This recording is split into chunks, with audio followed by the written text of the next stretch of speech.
I discovered much circulated blog post on the subject of what development economists should read. And it prepares them for not just the academic side of things, but also, does Joseph Conrad tell you more about the colonial experience than any number of, numbers? And the answer is probably yes. And that's part of what we're going to talk about. A couple more things before I sort of allow Arvind to launch into what I hope will be a fairly long lecture on the subject. The first is the economics and literature go both ways. And when I was a grad student and knew that I was on the verge of dropping out for most of my time there, and then did eventually get kicked out ignominiously for being too old to be, on a campus. My inspiration always was Vikram Seth at Stanford, who spent 10 years, I think 9 or 10 years, in the Stanford economics PhD. Can I interrupt? Yeah. There's a lovely line in his Golden Gate where he says, he's in a party and he says, he drowned in his chilled Chablis, his economics PhD. One of the problems with Arvind is that he can, in fact, quote exactly the line that you are going to use. But, so in fact, I think he dedicated one of his first books, I think it was The Golden Gate, to the patience of the Stanford economics department. And so the other extraordinary thing is yes, of course, you can go from one to the other.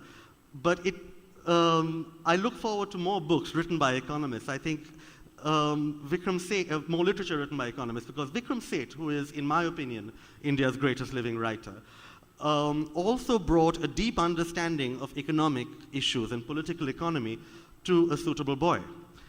And if you read A Suitable Boy, which I'm sure, how many people here have read A Suitable Boy? Good, a reasonable number. More of you should have. But if you read A Suitable Boy, there are sections about, the agrarian economy, and you wonder where all this depth came from, and it's because Vikram Seth studied it. Some of the best parts are about the leather workers of Brahmpur, and that's based on the work that he actually did, looking at informal credit among in the leather industry in Kanpur. All right, so the ideas and what you discover about how the world works in economics can also shape literature in a very, very positive way. So we must also keep that in mind. The final thing I want to say is I want to thank the Aga Khan Foundation, not only because, of course, they're sponsoring this, but they're a wonderful bunch of people, and I urge you to check out all that they do. They run a large number of schools and other enterprises in India, and thanks to them for sponsoring this. Arvind, go. Thanks a lot, Mihira. First of all, thank you all for coming to this event. So when I was thinking about what I should say, given what this festival is about, I just wanted to use this to share with you, what I've read, the little that I've read, so that, and place it in the context of an economist who's worked on development economics, and to try and give you a sense of, first what I've maybe got out of it, but just convey a sense of, how enjoyable and pleasurable this whole experience has been. So, I'm not going to be speaking about the Indian economy or the Chinese exchange rate or the Indian exchange rate, which at the moment there's a lot of turmoil in markets. So, we leave all that aside. So I want to begin by saying that, there's a lovely lecture given in, I think, the mid-'60s or late '60s by this Argentinian poet called, and novelist called Jorge Luis Borges. He was nearly blind by that stage. He was an Argentinian, and he came to Harvard to give these series of, I think, 6 lectures. It's called the Norton Lectures, I think. And, I mean, I've heard this 2-3 times. And here was this man, nearly blind, no notes, and just speaking about his love of literature, and just the whole Western literary canon comes pouring out of him, And it's just a completely spellbinding listening experience to listen to him. So, I mean, I'm no Jorge Borges, and I haven't read a fraction of what he's read, but that's what I want to convey to you. Kind of my the love of reading and how much I've got from reading. You know, as I said, I'm not that well read. To be honest with you, I would rather have been listening to David Grossman at this very moment than listen to having to speak here, because he's such an amazing novelist. And I guess at some level, he talks about having being a failed economist and becoming a journalist. In some ways, I think I'm a failed, wannabe novelist and become an economist. So I think we should keep that in mind. So the starting point, I kind of genuinely do believe there's a great line in probably one of the greatest sports books ever written by C.L.R. James. It's called Beyond a Boundary. And the line there is that, something about what do they know of cricket who only cricket know. And, I feel that very much about economics as well.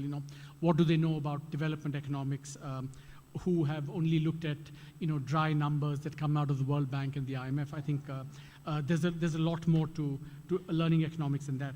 So in some ways, my journey into this kind of overlap between development economics and literature actually began with a paper that I wrote on Mauritius, and this kind of goes to Mihir's point that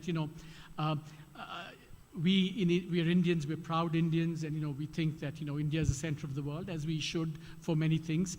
But I think what I've learned is you learn so much, not just about other countries, but we tend to be a little bit, because we're a big country, we tend to be dismissive about the experiences of smaller countries. And so my big kind of epiphanic moment, or moment of epiphany, I wrote this paper on Mauritius, trying to explain the economic development of Mauritius. And the title of my paper was, who can explain the Mauritian miracle? Mead, Romer, Sachs, or Roderick. And these are four very, very eminent economists. James Mead, who won the Nobel Prize, Paul Romer, who's considered the greatest guru on development economics. Jeff Sachs, of course, is a great economist now.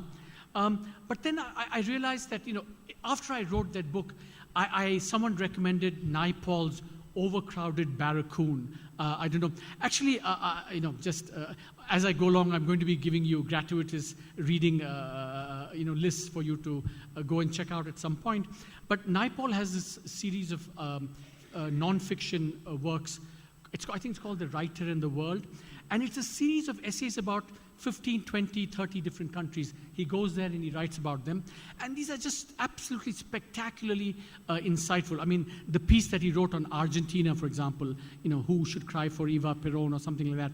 Brilliant piece. And the piece on Mauritius, similarly, is wonderful. I think that it really did give me a lot of insights about Mauritius. Then, of course, I read Amitav Ghosh, which, of course, the Ibis trilogy, the first part is centered around Mauritius. And then there's also this novelist that someone recommended. He's a Franco-Mauritian, also turned out to have won the Nobel Prize, called Leclezio, Jean-Gustave Leclezio. And then, of course, Joseph Conrad and Mark Twain have also kind of written about Mauritius. So it's just like this absolute amazing amount of literature written about Mauritius. And then, I went back, and then, so looking back today, if someone were to ask me, would that paper that I wrote on Mauritius be different because of what I had read outside of literature? And my answer would be probably yes, it would be. Just to give you two instances, that in Mauritius there was this very famous hurricane that came in Mauritius in 1892, and in this Leclezio book, this young brother and sister, their lives are ravaged by this tycoon. And one of the interesting things about this hurricane is that it lashes at Mauritius, it disappears, wreaking a lot of devastation, and then these siblings come out, and then the hurricane reverses course and actually comes back again and inflicts even more damage the second time around, because people think it's over and they kind of get used to it. And this event about Mauritius actually gets re-echoed in a book by Mark Twain. He has, lesser known book by him called The Journey to the Center of the Earth, where he goes visiting all these places, and he talks about the same hurricane having gone and come back again. Similarly, if you read Mark Twain or these other things on Mauritius, you get a sense for the kind of ethnic diversity, the religious diversity of Mauritius, which played actually a crucial role in Mauritian economic development, and in ways that kind of mirrors the Indian experience. I often like to say that the only two countries in Africa that have been sustained successes were the two democracies, Botswana and Mauritius. And Mauritius faced, very similar problems of, ethnic assimilation that, we've faced, of course, on a much larger scale. But actually just reading, Mark Twain and reading Leclerc and all these people gave me a better sense for, that whole challenge of ethnic diversity. So to cut a long story short, had I read all these things, I think my paper would have been, maybe it got published in a better journal than it actually ended up in. But this is one example of that. So that then led me, I'm on the verge, I've been on the verge for the last 2-3 years of writing my own book on economic development. And I don't think, the longer I stay in this job, I think the less likely I am to finish that book. But it's my own view about, the bigger question of, why have some countries grown rapidly after World War II, while other countries have been left behind. So I want to try and explain this whole economic development trajectories of different countries. And then, of course, as soon as you start thinking about this question, there is no way you can think about these without having read, I think, 2 or 3 absolutely spectacular books. There's the great tome by Jared Diamond called Guns, Germs, and Steel, which gives you this sweep of history from 13,000 BC to about, to the current period, where he talks about the role of geography and why was it that civilization, as we know it in this sense, began in what we now call Iraq. Why did the first plants grow there? Why were the first animals domesticated there?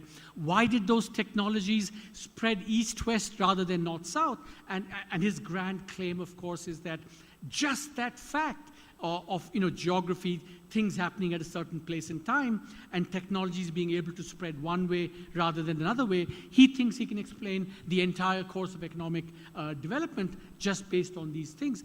And I do have a weakness for kind of grand questions and kind of simple answers to these, and Jared Diamond is one such. So I've been trying to, in my own way, trying to read up to come up with my own theory of development. And let me tell you, in a nutshell, what my theory of development is, which kind of explains the trajectories of all those countries that did well and others that didn't do well.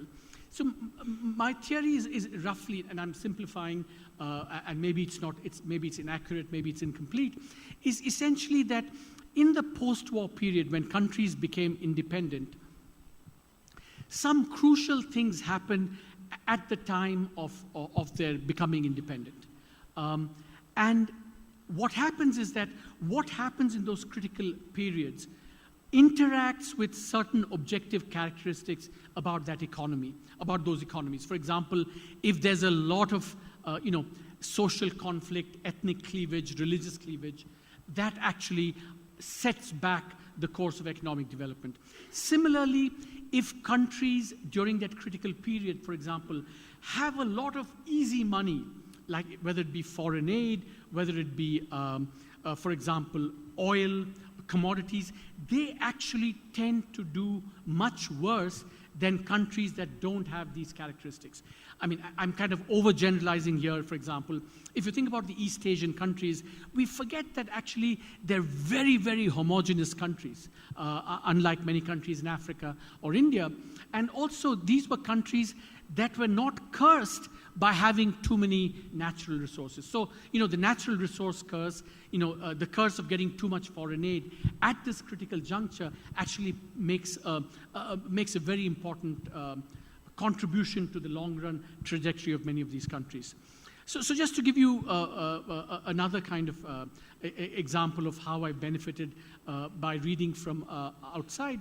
So Raghuram Rajan, who's the governor of the central bank, and I have written a number of papers on foreign aid, and Angus Deaton, who's this year's Nobel Prize winner, it's on his reading list. So, but what I want to say is that actually nothing that Raghu and I have written about foreign economic aid are remotely as insightful as this one piece by Philip Gurevich in the New Yorker. I think all of you should go and read it. It's a piece called, I think, The Arms Traders, ALMS Traders, arms as in giving arms away. So, and this book is amazing. This article, it's just a 10-page article. It's just spectacular because, when all of us living outside, we write about foreign aid, we tread very warily because, we don't go into this question of, humanitarian aid at all. It's a given that humanitarian aid is good, it cannot be contested, and all we talk about is economic aid and whether it's good or bad. By the way, India is one of those countries that never actually received too much economic aid except for a brief period in the 60s. And I think we did very well because of not having that aid. But that's another story. But this piece by Philip Gurevich actually takes on the question of humanitarian aid itself and, challenging the fact that humanitarian aid is always good. And it's a beautiful article because there's a lot of history to it. And, many of you may not know, for example, that when Nigeria there was a civil war and Biafra, this province was separating. By the way, a lot of those troubles in Nigeria was because of a fight over oil, and which tells you again why oil is not a good thing. And there was a humanitarian airlift that was ordered, actually that was mobilized in the UK, and Frederick Forsyth, the guy who wrote Day of the Jackal, was a big moving force behind this. The Beatles were behind this, and they actually managed to, get through Nigerian airspace and actually provide this aid to Biafra, which was then facing a famine because it had been cut off by Nigeria. And of course, it's seen as a great success of humanitarian aid. And the point that Philip Gurevich makes, of course, is that actually one has to think about whether that was on balance good, because actually by prolonging the war, perhaps there was far greater suffering and many more casualties because that aid was provided. In fact, there was a great debate between the man who set up the Red Cross, Henry Dunant, and Florence Nightingale.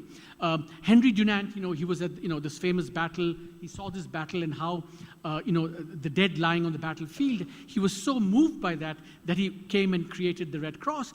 And Florence Nightingale said, actually, what you're doing really is lowering the price or the cost of waging war, and therefore, on balance, the Red Cross is not going to be such a good thing in a broader sense. But to take on that actually very difficult, contentious, and things that we would actually skirt over because it's so, if civil society is after you, you're dead, you're toast, and you don't want to take on these battles. But actually, Philip Gurevich actually took this on. So it was just an amazingly insightful piece, and I really, really wish we had not written those papers until we had read all this stuff written on foreign aid completely outside of literature.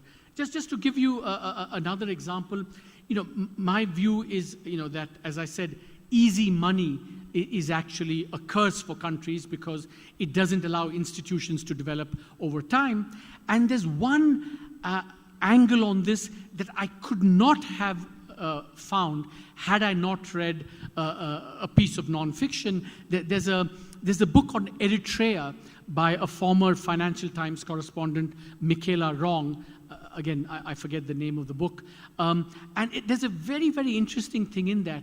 We all don't know, and I didn't know, for example, that Eritrea was in fact a kind of outpost for the United States spies, CIA, because Eritrea, it turns out, has a very special location so that it's the perfect place from which to spy on other satellites and spy on other countries. So the Americans, therefore, kind of went into Eritrea for about a 15, 20-year period and provided the then Eritrean government a lot of money, a lot of foreign aid. And in fact, that foreign aid actually did a lot of damage to Eritrea in the long run. And so for me, it was really so when I developed my theory about why easy money is not such a good thing, one can talk about aid, one can talk about resources and oil, but this is a good example.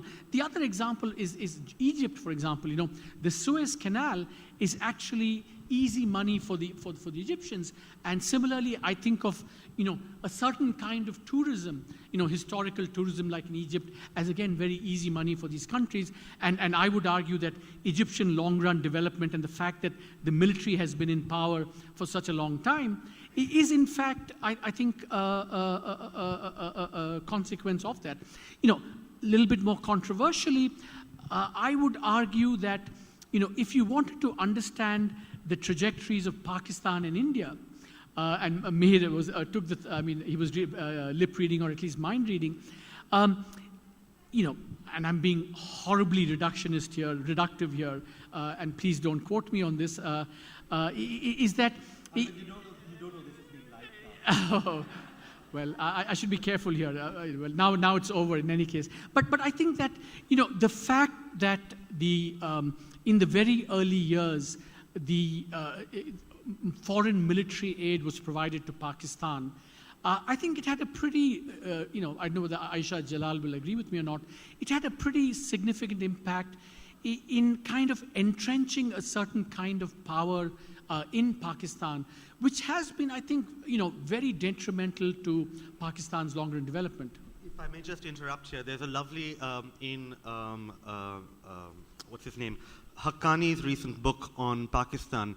He has he quotes an interview that was taken out by the Time correspondent in Karachi with Jinnah very shortly after the independence of India and Pakistan. And the Time correspondent presses Jinnah over and over again about what are you going to do about this country? What are you going to do? I mean, what are your plans? And then Jinnah gives whatever answers he does, and the Time correspondent goes away thinking and writes down, it seems that Mr. Jinnah has no plans other than to take advantage of his country's strategic position. And it turns out that he could get away with that, and his successors could get away with that, and Pakistan never actually had to make some of the hard choices that other less fortunate countries in terms of their strategic position have had to make. Yeah, so I think I'm going to, if I'm speaking for too long, I'm going to give you two other examples of, something very fascinating for me. So conflict, social conflict has been a real has had a really detrimental impact on long-run development. And I think one of the great successes of the Indian experiment has been this ability to manage diversity and conflict. And I think for that, our founding fathers, deserve a really hell of a lot of credit. So two countries which I think have been ravaged by conflict are actually, Haiti in the Caribbean and Sri Lanka, of course. And here, I just wanted to share something very interesting that I came across. We know that in times of conflict, and genocide, people's physical features become marks of identity, and all kinds of bad things happen. But the interesting thing, which actually I came across reading fiction, there's a great book on Haiti by a lady called Dante Cat, and there's a great book on, of course, Sri Lankan book called Chinaman by Karuna Tilaka. So what is common, which I found very interesting in these was, in Haiti, there was this real conflict between the Dominicans, who were Spanish origin, and the Haitians, who were of French origin. And when the Dominicans, undertook this quote-unquote cleansing, what they would do, because physically these two groups are very similar, so what they would go and do is to ask people to pronounce a particular word, which was parsley, and the Haitian French-speaking would not pronounce. I can't pronounce it. Perigil is the word for parsley, and I see this, and the ones who couldn't pronounce it, they were killed. Similarly, in Sri Lanka, if you read Karuna Tilaka's book, which is of course a book on cricket, but it's also a book about the whole conflict in Sri Lanka, is that if you they would ask in that case the Sinhalese would in that case ask people to come off the bus and ask them to pronounce this word Baaldia, Baldia. I don't know whether people know this word or not, and apparently the Tamils would pronounce it very differently, and that was your end that score. Similarly, C.L.R. James has a great book on on the first Haitian revolution and, the country that became liberated first in the New World. And there you come across, in those kind of mixed societies when, the white man came and you had these slaves coming in from Africa, they had, names for every tone of color between pure white and pure black. I mean, such was the kind of engineering or social engineering that there was. So I mean, I could go on and on about, telling you about all the books that have really helped me understand development. And I want to end with kind of this India-China comparison that comes up. And here, Mihir is going to violently disagree with me. But I want to put it out there. I think, of course, there are many great books on India and many, many great books written on India by Indians as well, and I want to say that one of the guilt that people like we have is that we don't read enough, haven't read enough of the vernacular literature. So I plead guilty to that. It's a real omission in our reading. But I was actually very taken in as an economist by Catherine Boo's book on India. The Behind the Beautiful Forevers, because I think that there were so many insights in this book which really gives you a good sense of the contrast between India and China in many ways. And the biggest contrast, of course, that comes out in the book is I think that the fundamental failing of the Indian state, maybe what Lant Pritchett calls the flailing state, we've not done as good a job, delivering basic essential services, and that's where the Chinese state has been, far ahead of us. Of course, things are looking difficult in China now, and of course, things that are good at a certain point in time outlive their utility, and of course, therefore, change has to happen, and perhaps in China, that change is not happening. But I think in Catherine Boo's book, just that inability of the Indian state to deliver these basic services. And I just want to read out, I want to end with this. Just one, I thought, for me, a deep insight that came out of this book. And I'm just reading a review of that book that I wrote in your paper. Which everyone must subscribe to. By the Business Standard, available everywhere, very cheap. So we often think about the problems of corruption in India and all of that. And I think that Catherine Boo, I think, had this, for me, really interesting insight. And this is what I wrote about the book, and I'll end with this.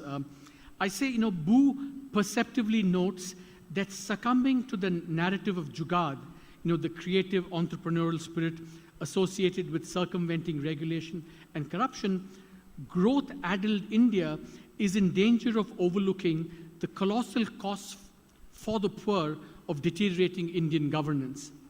And her explanation of these costs is novel. It is not just that navigating, say, the Indian judicial system can be time-consuming, financially draining, and livelihood-destroying. The Indian system severs the link between effort and result, engendering deep despair. And this is what she's in the book. There's a character in the book says, "We try so many things," as one Annawadi girl, the slum, put it, "but the world does not move in our favor." And that, I think, is a very nice way of capturing, I think, the whole, the state capacity problem in India, and what it does not just for everyone, but for those who are really underprivileged and at the bottom of the heap, as it were. So thank you very much. Sorry for boring you, but I hope we can take more questions.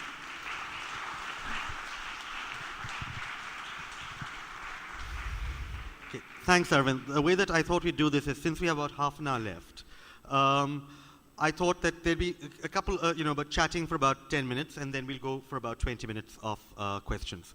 I hope that's okay.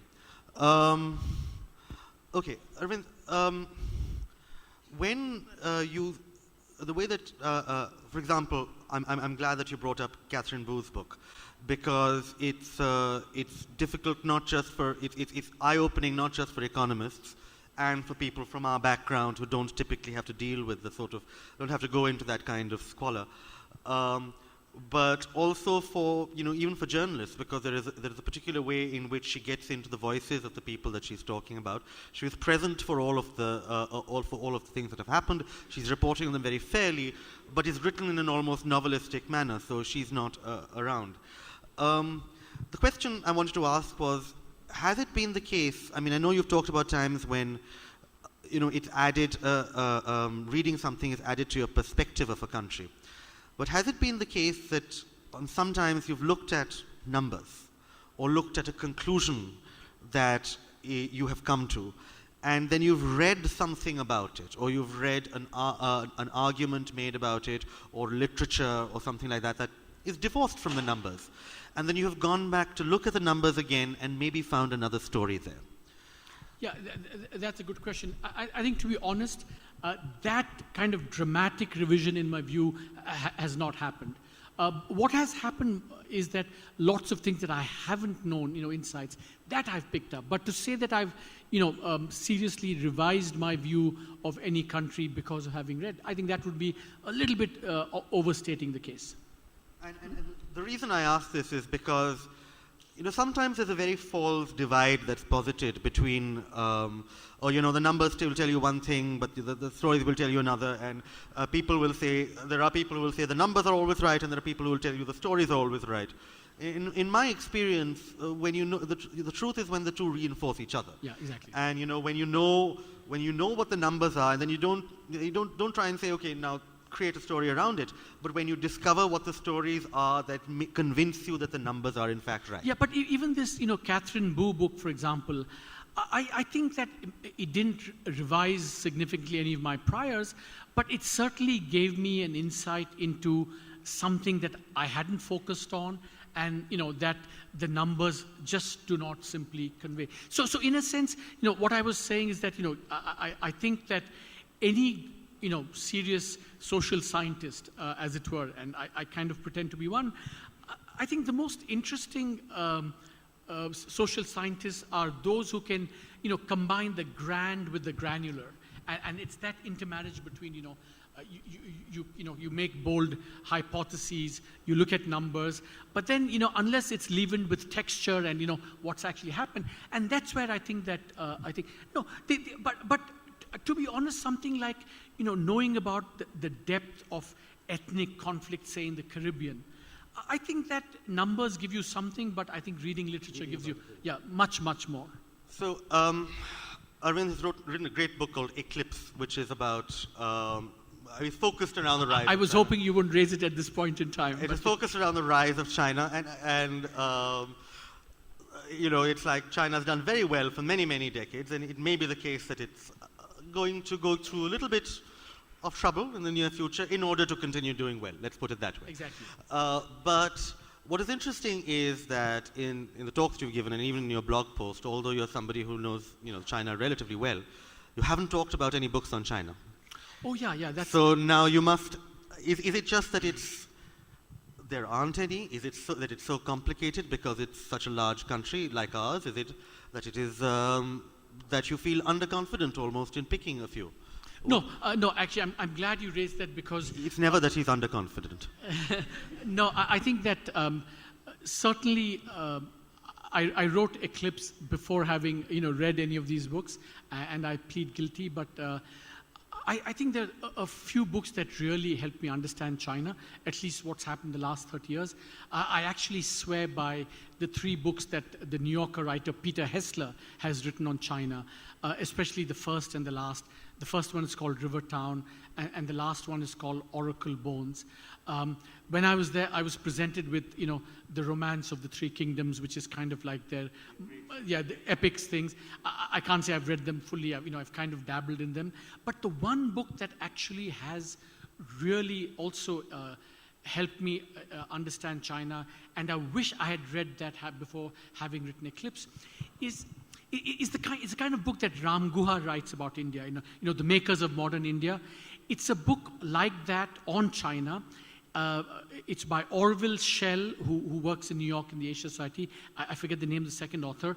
So it's really about China since about 1850. It's called Power and Something in China. And it takes you, it's a kind of intellectual history of China and what happened to them beginning with the Opium Wars and that period. So I think that that really has influenced me a lot. And I do think of that book as having given me an insight into the way Chinese rulers think in a way that I would not have got otherwise. Of course, I've also read the Ezra Vogel biography on Deng Xiaoping, which I think is a fantastic biography. I'm dying to read Niall Ferguson's Kissinger book, but who will have a lot to say on China. But I think these are books that have really helped me understand China. Just a short while ago, we were fortunate to meet another person at this festival, Kwame Anthony Appert, who is one of the sort of great philosophers of our time, and has written a man from a divided country and with a multicultural heritage. The first thing that Arvind asked him was, can you tell me a good book on Ghana, like something that helps me understand, etc., etc. Exactly what he was talking about right now. And Appert came out with several recommendations. When people ask you this about India, which they do to pretty much everyone, what are your answers? So of course, my answer would partly depend upon who's asking that question.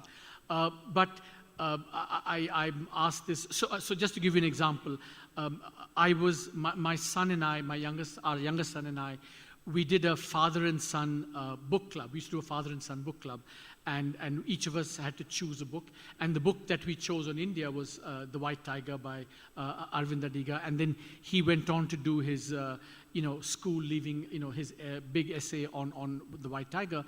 And I think that, I do think of The White Tiger and Catherine Boo's book as, pretty powerful books about India that...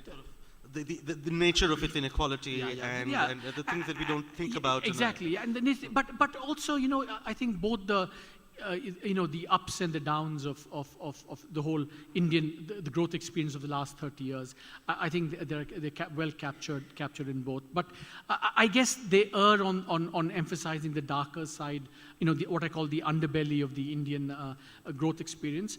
So in that sense, perhaps it's a little bit biased, but I think they're amazingly insightful books and very accessible. I think, finally, cut through all this, you must have fun reading a book. I mean, that's the bottom line, And these are books, you can't put down The White Tiger once you start reading. Yeah. And same with Catherine Boo.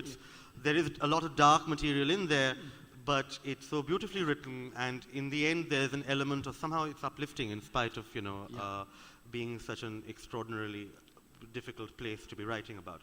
I think we have 20 minutes to go, 19 minutes and 3 seconds, 2 seconds, 1 second. So let's start talking about, let's start with your questions. We'll start from the back and work our way forwards. There's a gentleman there with a beard standing up, yes. Please do introduce yourself as far as possible and ask questions. If you, try and keep them on point because I saw a lot of hands going up. Right, thank you. Good afternoon. So it's great to have you here. I'm Utkarsh. My question would be, just with a bit of facts, we are seeing a great global turmoil, IMF and World Bank downsizing the predictions, China heading down, and we have the US entering the oil game with their fraction technology. And this is a global war of oil going on, the commodity prices going down. In 2008, we had China that helped us spring back. Is it going to be another depression, the depressions of 2008 or 1930s, or we have a way back? And if yes, which is the focal point going to be? If, of course, it's not China, which is going to be? That's my question. I was hoping not to be asked about what's going on. I thought just being physically away from Delhi, you could avoid some of these questions. Not far enough. Not far enough. I'd forgotten we're in a globalized world, and look, I don't want to, maybe people want to listen to me talking about fiction, but not about the economy. Look, I think that China is going through transition, and I think actually Meher put it quite well. I think that the Chinese have always known that they have to make this transition. They've been over-investing, especially in manufacturing.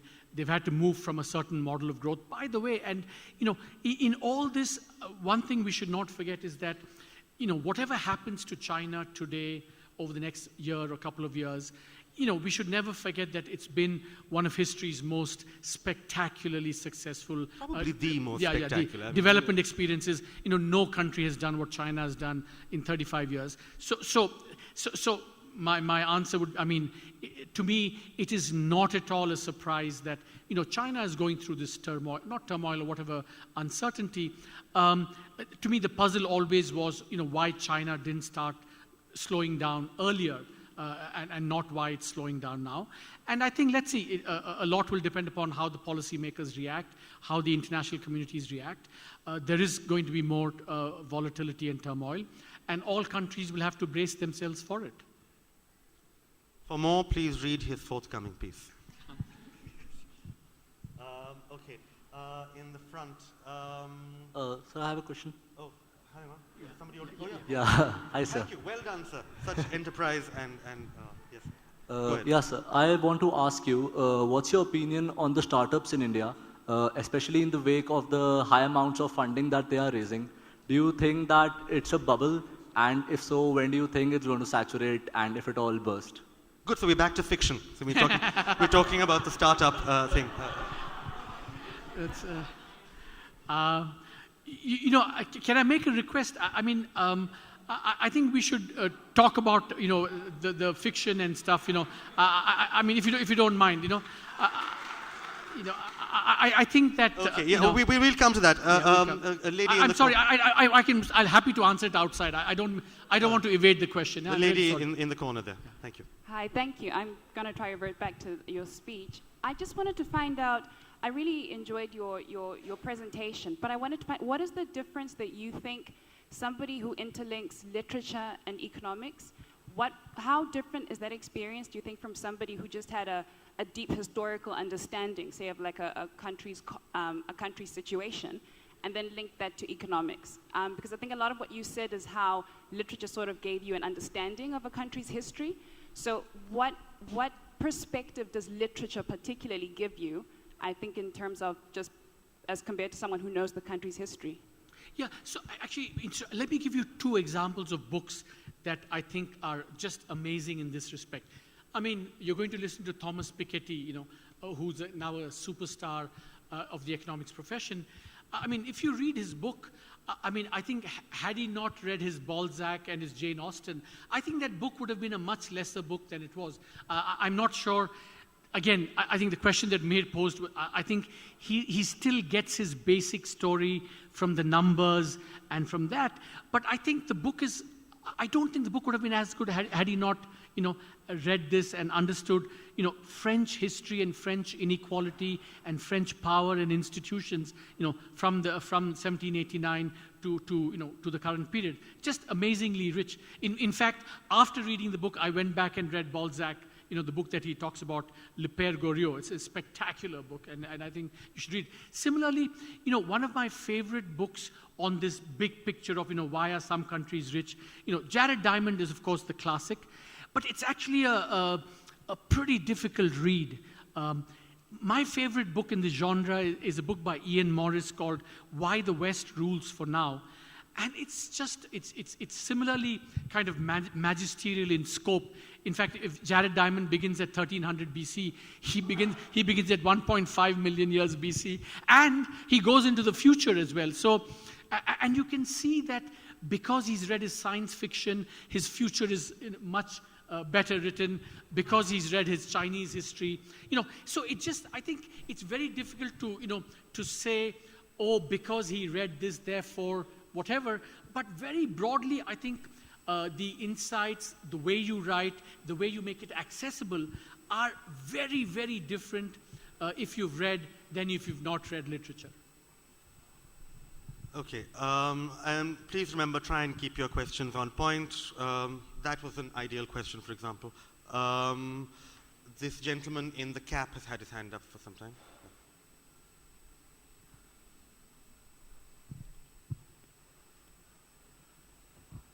Hello. Good afternoon, sir. I'm from Presidency University, Calcutta. I'm a student of history.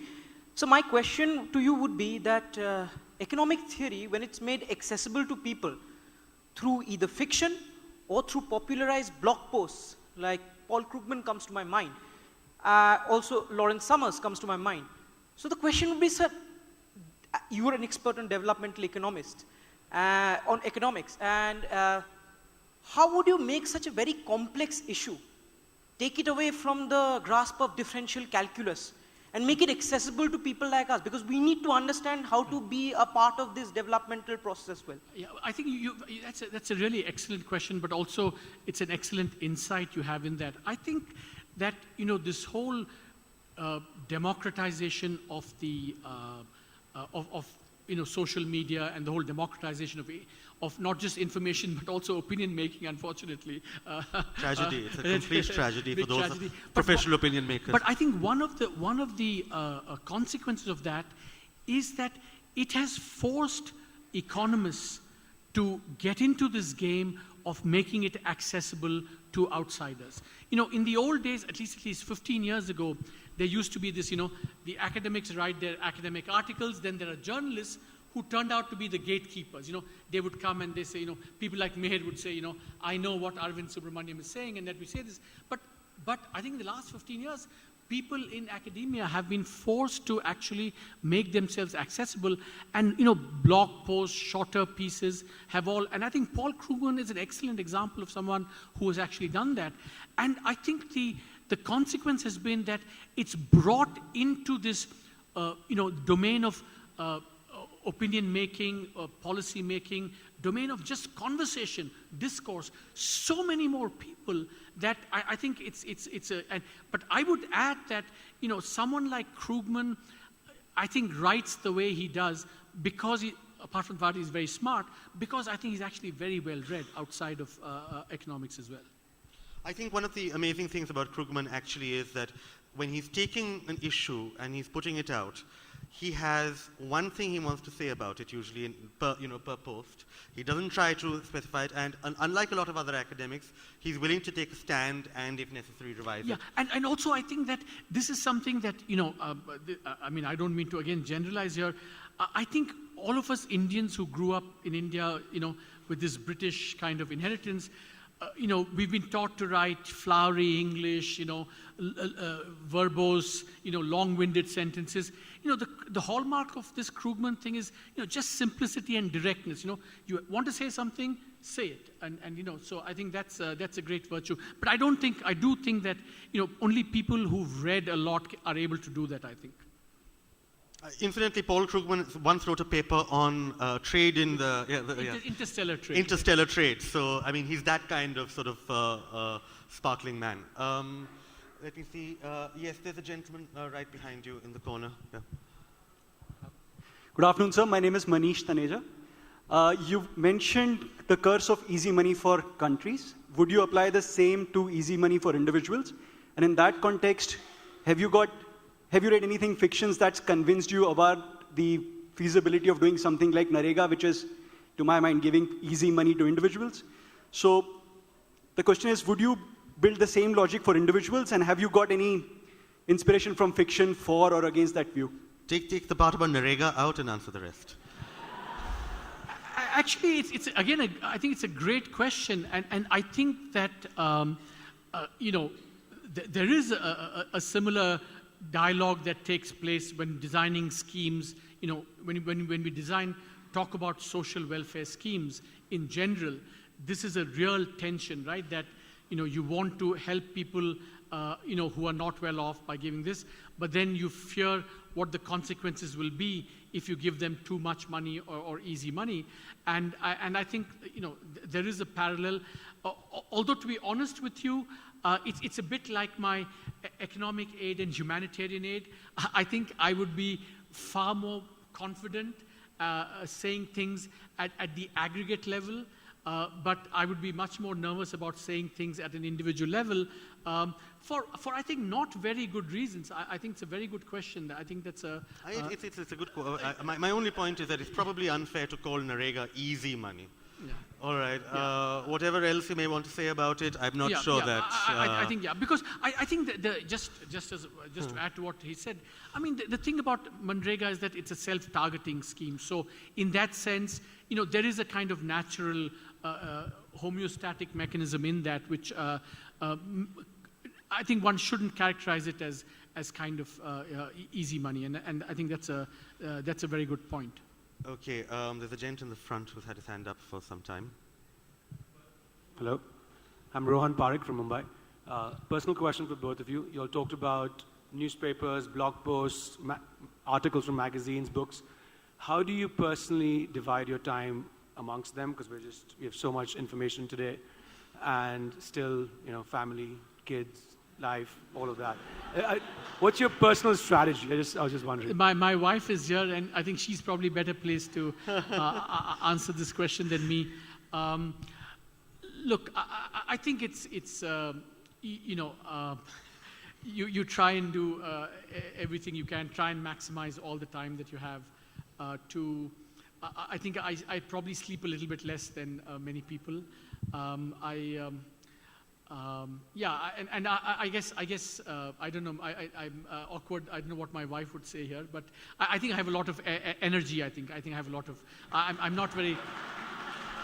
I'm not very smart. Maybe not as smart as a lot of people here, but I have a lot of energy, and I think there's a lot of espresso also. I think a lot of filter coffee, and if I was to answer, it's just that I eventually found a job where if I was scrolling through Twitter, people thought I was working.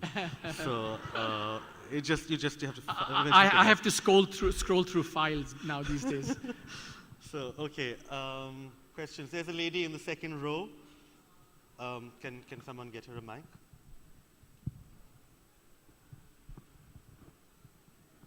Hi, thank you for taking my question. We've talked about the link between economics and fiction. If we can make the leap from fiction to history, literature is but a mirror of society. Can you give a couple of solid examples of how knowledge of history has helped you come up with policies that have helped the growth of this country, other countries? Yeah, I think, when I think I should have been careful, we should have been careful. I meant this to be not fiction and economics, but all literature, all fiction and non-fiction, and history would be very much a part of that. Just to give you, as I said, if you read C.L.R. James's Black Jacobins, for example, I mean, it gave me an understanding of Haitian history that I would not have had otherwise. Even the book that I just mentioned on China, about the history of China, the intellectual history of China, and I think one could go on and on. I mean, I think the two, I treat fiction and non-fiction as kind of almost interchangeable and seamless in terms of their ability to provide insights, and I mean how important it is to read it. So I don't make that distinction very much. So I should have been careful there.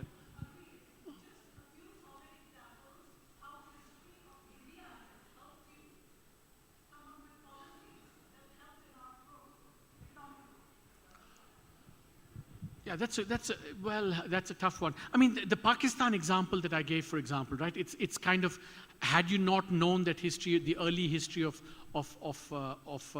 Pakistan, I mean, that would be an example of an insight. I mean, what you can do to change it, of course, is very difficult, because remember, the impact of many of these things taken in the past. I think, okay, so let me step back and answer it this way, that one of the things I do believe in strongly, and why history is so important, is that choices made in the past do have persistent effects. And I think that, for example, this came to mind. So I went back and saw again Shatranj Ke Khiladi by Satyajit Ray. And then the whole history of the Wajid Ali Shah period, I think, is actually very, very important to understand even what is happening in India today. I mean, the whole, there's a very famous paper on India saying that, it's places that had the zamindari system in the past that are relatively more backward today in terms of essential services and so on. So unless you know how zamindari worked as opposed to how rayatwari worked or mahalwari worked in those days, I think you wouldn't really understand what's happening today. And of course, in principle, one should not restrict this just to literature because, I don't know, there's a lot probably in cinema as well, which provides similar insights. But of course, I'm not an expert, nor do I see a lot. But I think the whole, what do I know about any subject who only know that subject? I think that's a powerful insight I would speculate for any discipline actually. Okay, we're down to the last 3 minutes, so just one last question. There's a lady sitting in there, and then I'm afraid we must end. Yeah. Just a very short question. Have you ever read a book whose hypothesis you did not agree with at all, but was still a great read? How do you respond after that? Do you introspect? Do you sort of think about why the author wrote a particular thing, and which is really that book? Yeah, you've really, it's a great question, but you've stumped me there a little bit. I'm trying to think of, I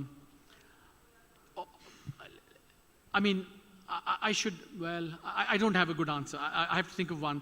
But I do think, for example, of all the books that I haven't read, which, would also fall similar, like War and Peace is something that I should have read, but, I hate to admit that I haven't. I think that, so just one example of that. Actually, War and Peace reminds me of one.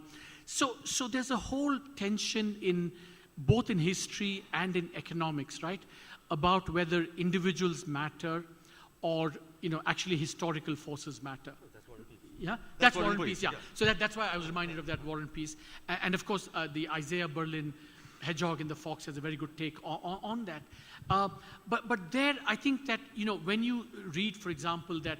So this I've thought about. When say you read about Russia or for example even Pakistan or Mauritius or Botswana, you read so and so did this, and that is why the country became like this. So when you read something like that, you do kind of step back and say, do I agree with this or not? And how should one think about these things? So the role of individuals and books that kind of promote that point of view are certainly things that I've stepped back and said, do I really believe this guy had such an important impact on the history of this country or not? So that, I think, would be an example. It's a great question, though. Oh, great. Thank you all for coming. It was a great session. Thank you, Arvind. That was amazing. And thank you, JLF, the Aga Khan Foundation. You all are requested, the ones who are sitting, please be seated. So the ones who are standing in the aisles, they can leave first. We wish to thank Arvind and Mihir with this small token.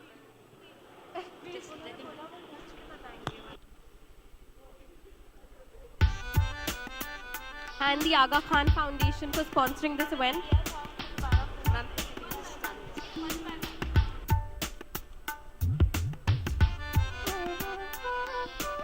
Can everyone please still be seated while we clear the aisles first?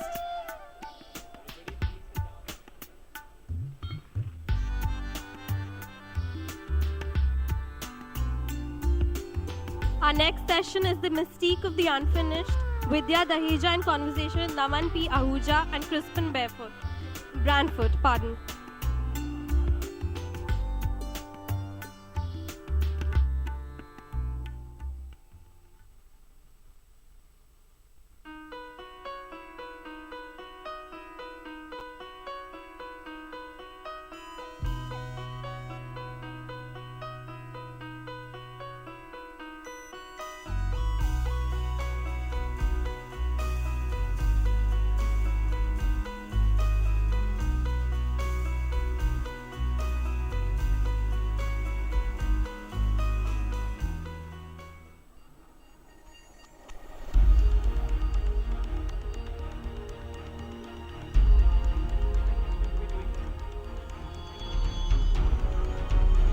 Arvind is going to be at the book signing area. If any of you have questions or have books to be signed, can we just please move down the aisle?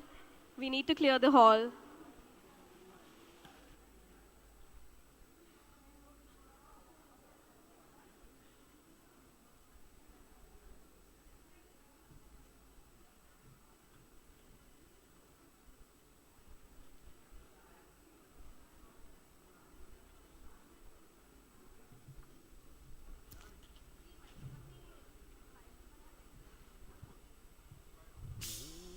Ajmal मियाँ, और क्या चल रहा है?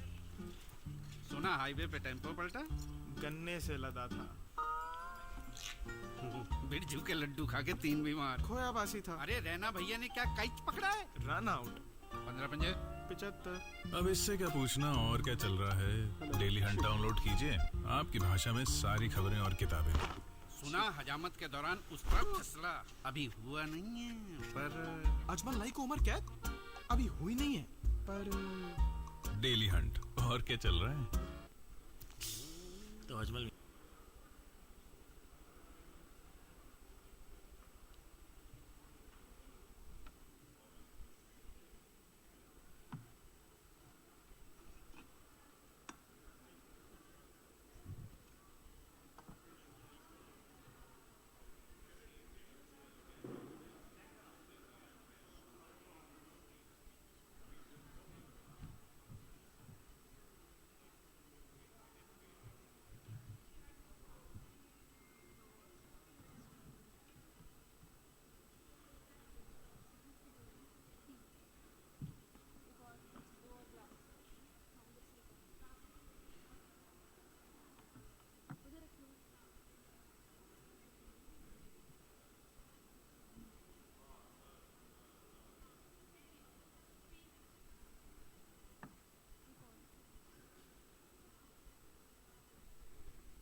humanities makes us ask the big questions. What's it all about? What's the purpose of life? What does it mean to lose someone? What is loss about? Nature of the human being, guilt and innocence. It's like the pulsating brain of the universe. More than a place, it's a spirit of inquiry. Major intellectual crossroads of the universe. There's a sense of curiosity, excitement. Issues that won't stay still in one discipline. The Humanities Center is really the beating heart of this university. The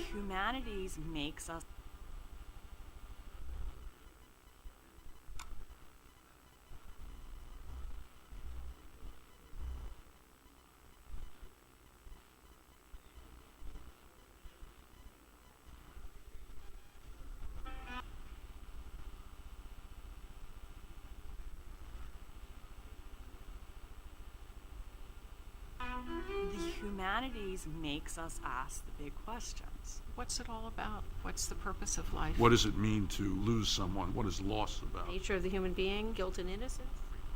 It's like the pulsating brain of the universe. More than a place, it's a spirit of inquiry. Major intellectual crossroads of the universe. There's a sense of curiosity, excitement. Issues that won't stay still in one The discipline. Humanities Center is really the beating heart of this university.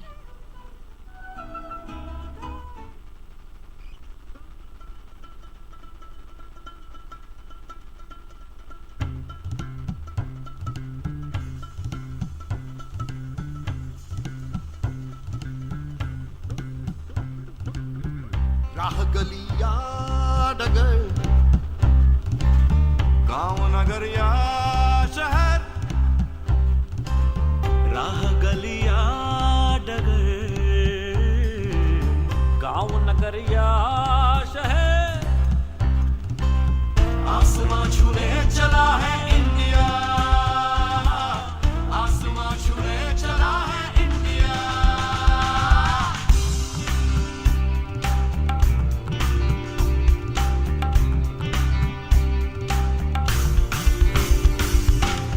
दिन हो या शाम या सहर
यहाँ वहाँ इधर उधर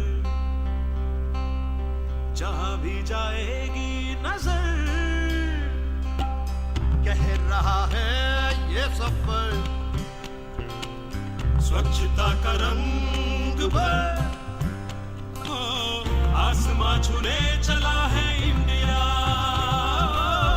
आसमां छूने चला है इंडिया फैसला ये कर चुका है इंडिया फैसला ये कर चुका है इंडिया बनेगा बनेगा बनेगा बनेगा बनेगा बनेगा स्वच्छ इंडिया बनेगा बनेगा स्वच्छ इंडिया बनेगा बनेगा स्वच्छ इंडिया बनेगा बनेगा स्वच्छ इंडिया बनेगा बनेगा स्वच्छ इंडिया बनेगा बनेगा स्वच्छ इंडिया बनेगा बनेगा स्वच्छ इंडिया बनेगा बनेगा स्वच्छ इंडिया बनेगा बनेगा स्वच्छ इंडिया बनेगा बनेगा स्वच्छ India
Good afternoon, everyone. I'm Vidya Dehejia, a professor of Indian art at Columbia University. And do you want to do that? You have something.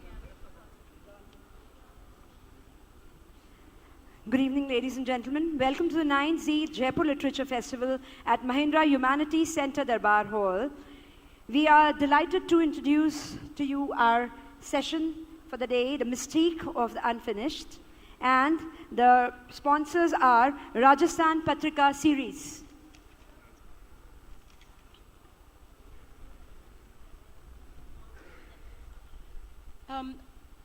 The way we are going to...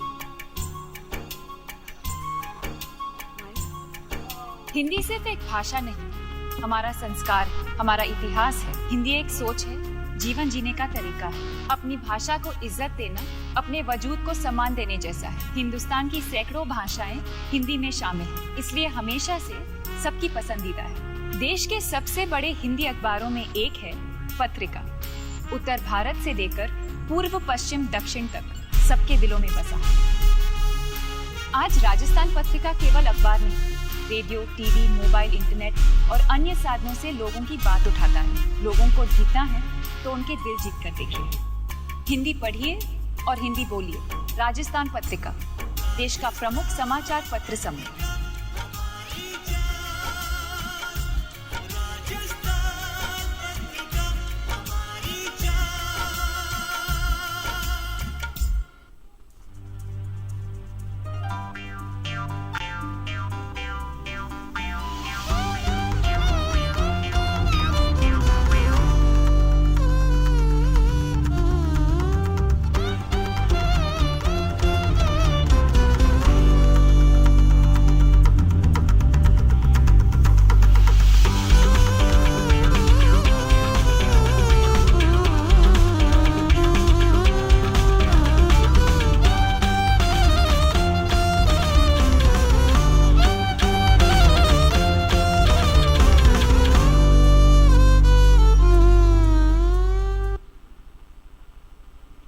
On to a session, Mistake of the Unfinished, Vidya Dehejia in conversation with Naman P. Ahuja and Crispin Branford. Over to you, sir.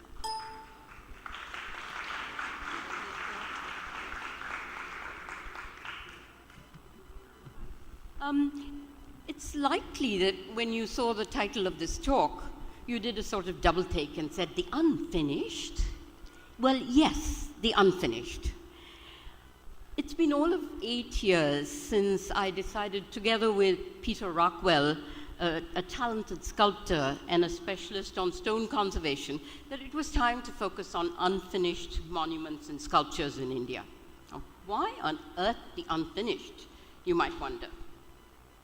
Just about everyone who's written about India's astonishing range of monuments that we're all familiar with have spoken about their lofty grandeur, their mantle of sculpted decoration, their sacred presence, but they have remained silent on what is not there in so many cases: finish. Until Rockwell and I undertook this collaborative project, no scholar had looked at the vast amount of unfinished work that exists. And here is an astonishing statistic for you. Let's just look at rock-cut monuments. There are about 1,100 rock-cut monuments that exist across the country, excavated into hillsides and cut into rocky outcrops, including the images that you see here. Over half of these 1,100, in other words, 700 of these monuments remain unfinished. Now, yes, certainly you have many explanations. There's the death of the patron, there's the drying up of funds, the political instability of the kingdom, a bad stratum of rock. All these account for a proportion of unfinished monuments. But we felt it was a bit much to use such arguments, and such arguments alone, to explain this truly vast number of unfinished monuments. So you might be interested in the pre-fieldwork preparation that Rockwell and I had for each other. I gave Rockwell, of course, a list of essential reading on India. He'd visited several times previously and had read a lot, but I still had special works. His homework for me was much more exacting. I was to spend 10 days, he limited it to 10 days in his studio outside Florence, and learn how to cut stone. He produced a block of what he called soft limestone. It was hard, hard rock. I was a dismal failure at handling hammer and chisel. On my last day, 10th day, I had this burning desire to carve an inscription. I adore inscriptions. And so I thought I would just do this single phrase, Dhanam, with which so many inscriptions end. And as I started doing this, Rockwell was splitting his sides with laughter, and I was getting more and more annoyed. And I asked him, what's so funny? And he said, well, you know, you're barely out of kindergarten in rock cutting class, and you're trying to do grad school work. And I said, what do you mean? Apparently, cutting inscriptions is among the most difficult of things, because you've got to go in at 2 angles. so that the inscription actually stands out and becomes readable. Anyway, the experience left me with the deepest respect for stone carvers, both ancient and modern. And in those 10 days of really hard work, it was hard work cutting stone, I learned, for instance, to recognize chisel marks, and this becomes very important. Point chisel marks that indicate preliminary work, flat chisel marks, an indication of more advanced work, and so on. Anyway, so the rock cut medium, it yields much unfinished work. There are caves that are barely blocked out, like the one on the left with the grid. There are monolithic shrines that have been barely commenced, as you see on the right. They remain unusable. There's no interior. The lower part is trapped in the rocky boulder from which it is carved. There are caves with what look like finished facades, but they have incomplete interiors. And you see here one such from Junnar. It has this finished veranda which carries a number of inscriptions, but it gives no clue to the incomplete nature of the interior, whereas you see on the far right, a stupa has just begun to be detached from the hillside, but it's only just begun. And incomplete work is not restricted to rock-cut architecture.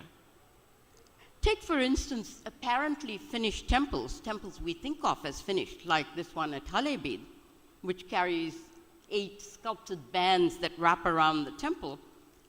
And look at this carving on one of the bands that remains an incised outline only. Workers started on that archer standing in the chariot, but the rest of it is waiting to be cut back and deepened.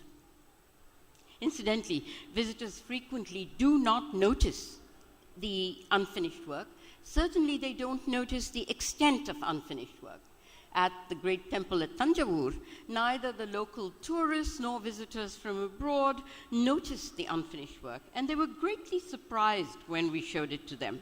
Here, for instance, is an example of God Vishnu in the niche. Vishnu is finished, but then look at the rough blocks that are flanking the image and the niche. They were intended to be converted into figures of sages and devotees. If you look at the image on the left, and here it is in detail, you can see 2 figures have just begun to be carved. And if you look at the image on the other side, you can just about notice that there are 3 figures there. Or talking about unfinished work, you could turn to this famous sculpted cliff at Mamalapuram. The unfinished work on this acknowledged masterpiece is quite significant. There's that whole lower left quadrant, of course, that is quite unfinished. But then if you look at the drawing on the right, which has the dots, the stippling, there is unfinished work across the entire panel, entire tableau. Scholars have written on the meaning and significance of this great relief. They largely tend to bypass the unfinished work in their interpretation. So the book that my collaborator and I are delighted to share with you today, and it is already in the bookstore, consists of a series of essays. We've explored interpretation, we've explored process and technique, and what I'd like to do in about 5 to 7 minutes is to give you 2 new explanations we've come up for some unfinished work. No single explanation applies across the board. Let me start with what I have called a flexible approach to finish. Time and again, we found that once a shrine, and almost all these rock-cut monuments are sacred monuments, once a shrine was ready for consecration and for worship, the patron found it irrelevant to concern themselves with minor details of finish of the overall structure. For instance, at Bedsa, the caves at Bedsa, one doorway is neatly squared, the other one is left rough. These to them were petty details. And I'm going to show you 2 examples from the rock-cut corpus to demonstrate this attitude. Many of you know the Kaneri Buddhist Chaitya, excavated into that low outcrop of hills within Mumbai's Borivali Park. It's cave 3. It follows the standard model for a Buddhist Chaitya. It was customary for the veranda facade of such rock-cut chaityas to be transformed into the appearance of a multi-storied building, and that centrally placed large decorative arched chaitya window was neatly decorated. Note the very rough cutting here of that chaitya window. It's just been left in its preliminary stage as the initial rock cutters used it to extract vast quantities of rock to create the interior. And I show you the facades of two other chaityas that will give a clear idea of the type of finish that that wall and that chaitya window demanded and generally received. So the unfinished nature of this very important feature remains quite puzzling. On the other hand, the large stupa in the interior is complete, and it appears that worship was started regardless of this unfinished work. What's even more intriguing from the point of view of finish is the subsequent history of the chaitya. When this one was created in the 2nd century, Buddha images were not part of the regular program of decoration. But by the late 5th and the 6th century, images of the Buddha had become a standard theme.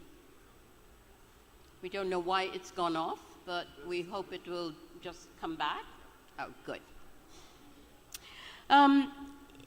So this monastic establishment at Kaneri was expanded, and earlier chaityas, this one in particular, was brought up to date.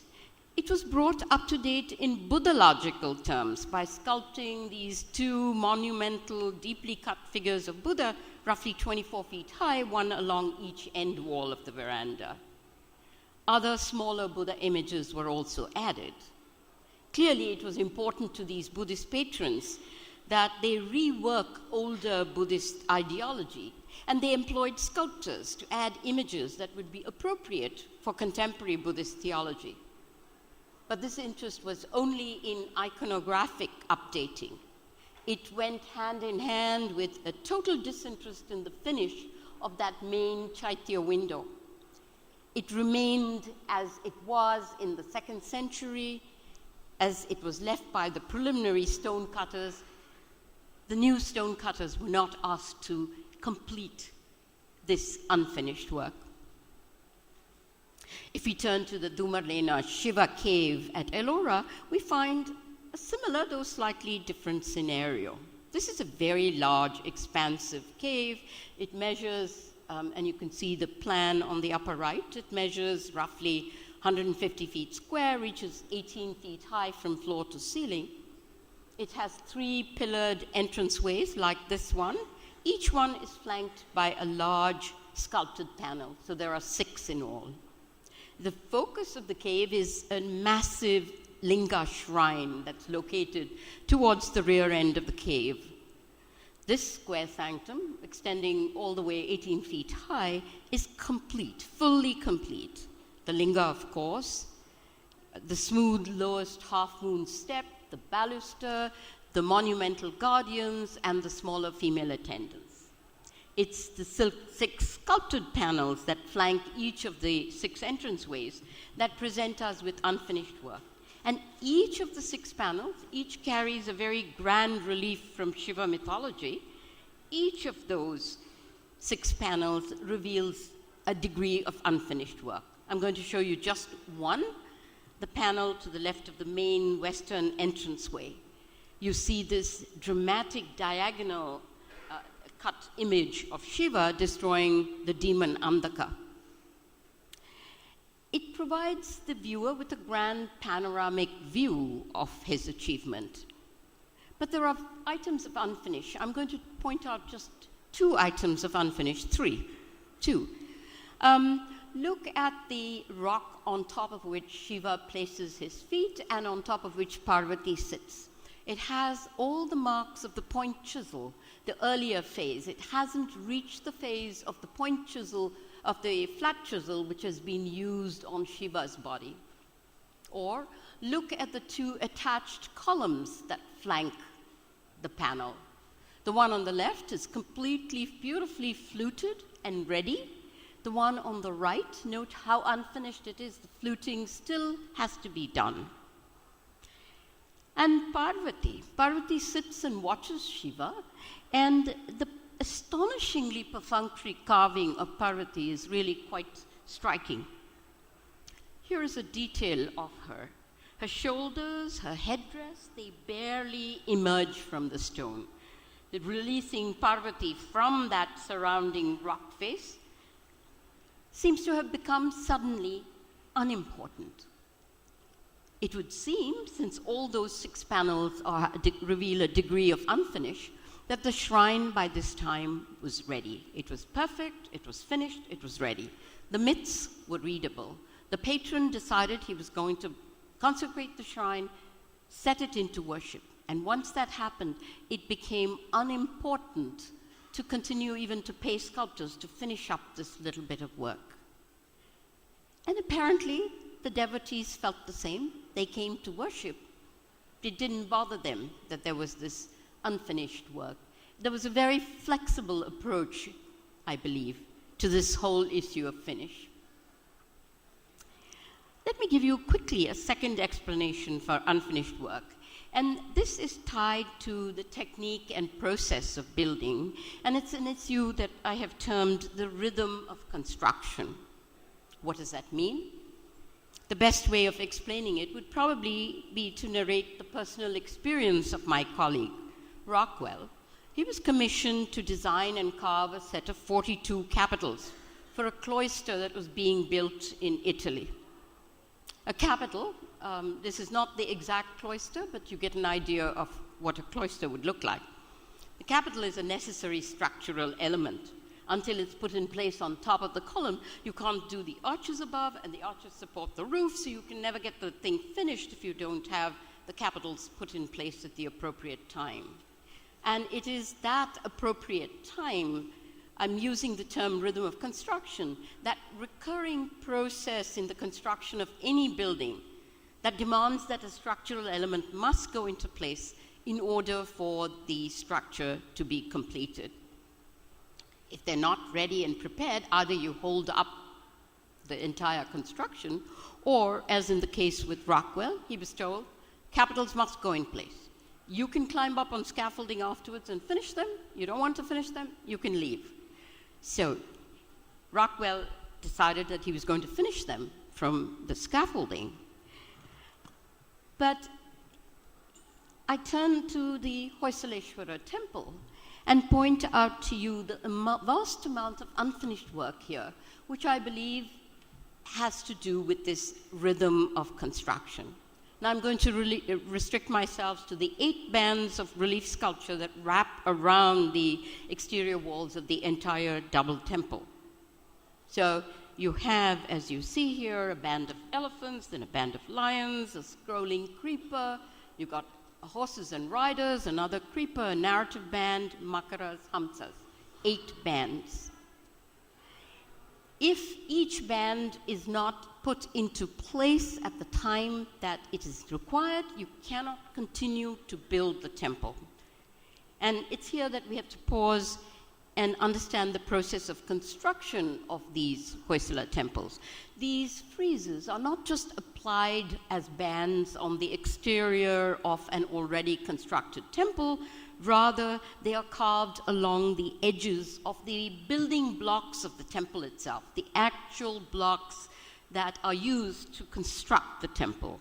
They're huge blocks of stone. They extend well into the temple walls, and such carved blocks at the site, and you see some in the site museum here, give an idea of how important it is that each block is placed in place at the time. You don't hold it up. You don't hold up the building of the temple, which means that sometimes you are asked to put incomplete blocks into place. I'm sure that many of the Hoysala sculptors, like Rockwell did, finished the sculptures in place after they had been placed.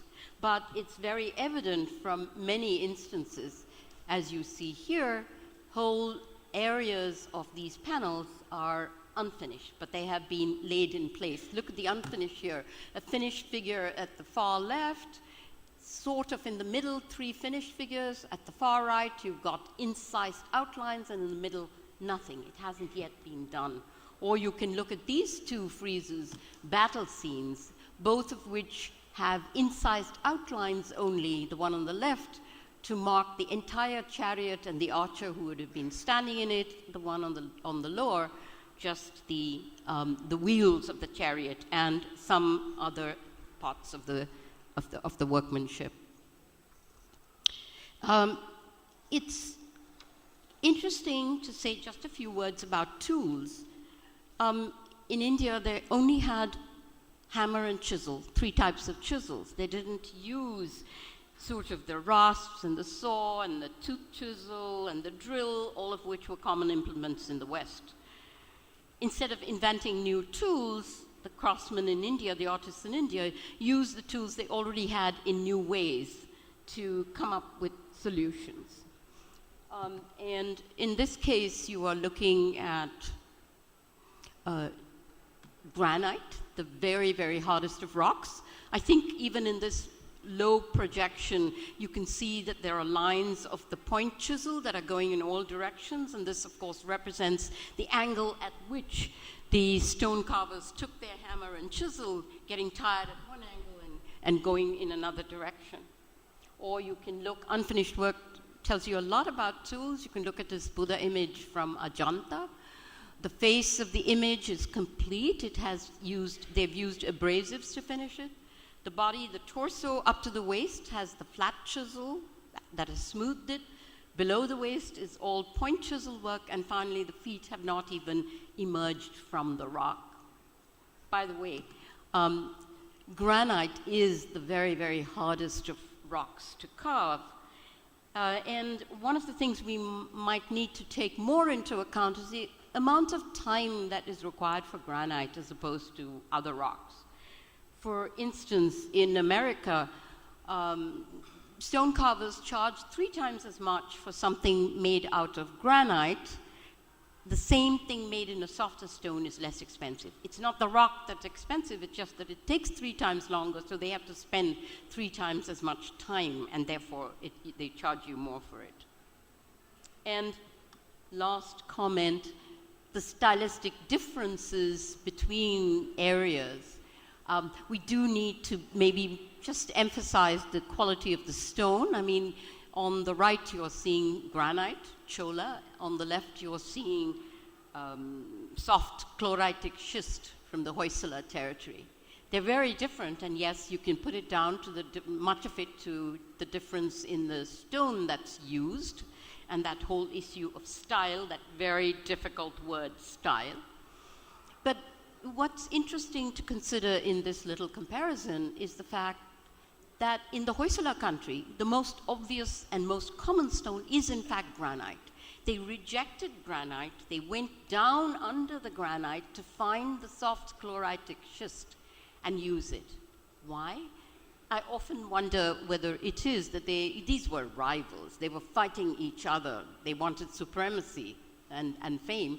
And perhaps the Hoysalas did this to sort of express a defiant distinction from their favorite Chola rivals, their much hated Chola rivals.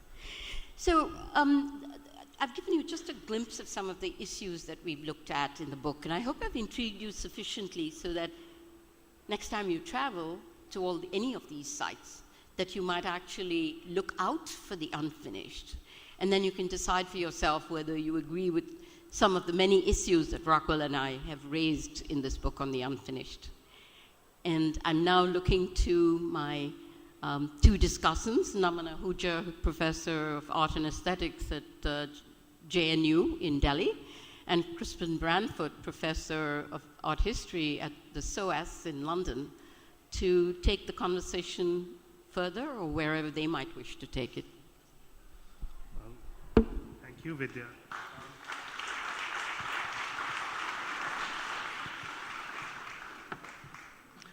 I think it's a particularly prescient book to come out at this time as India embarks on this massive path of development and urban construction.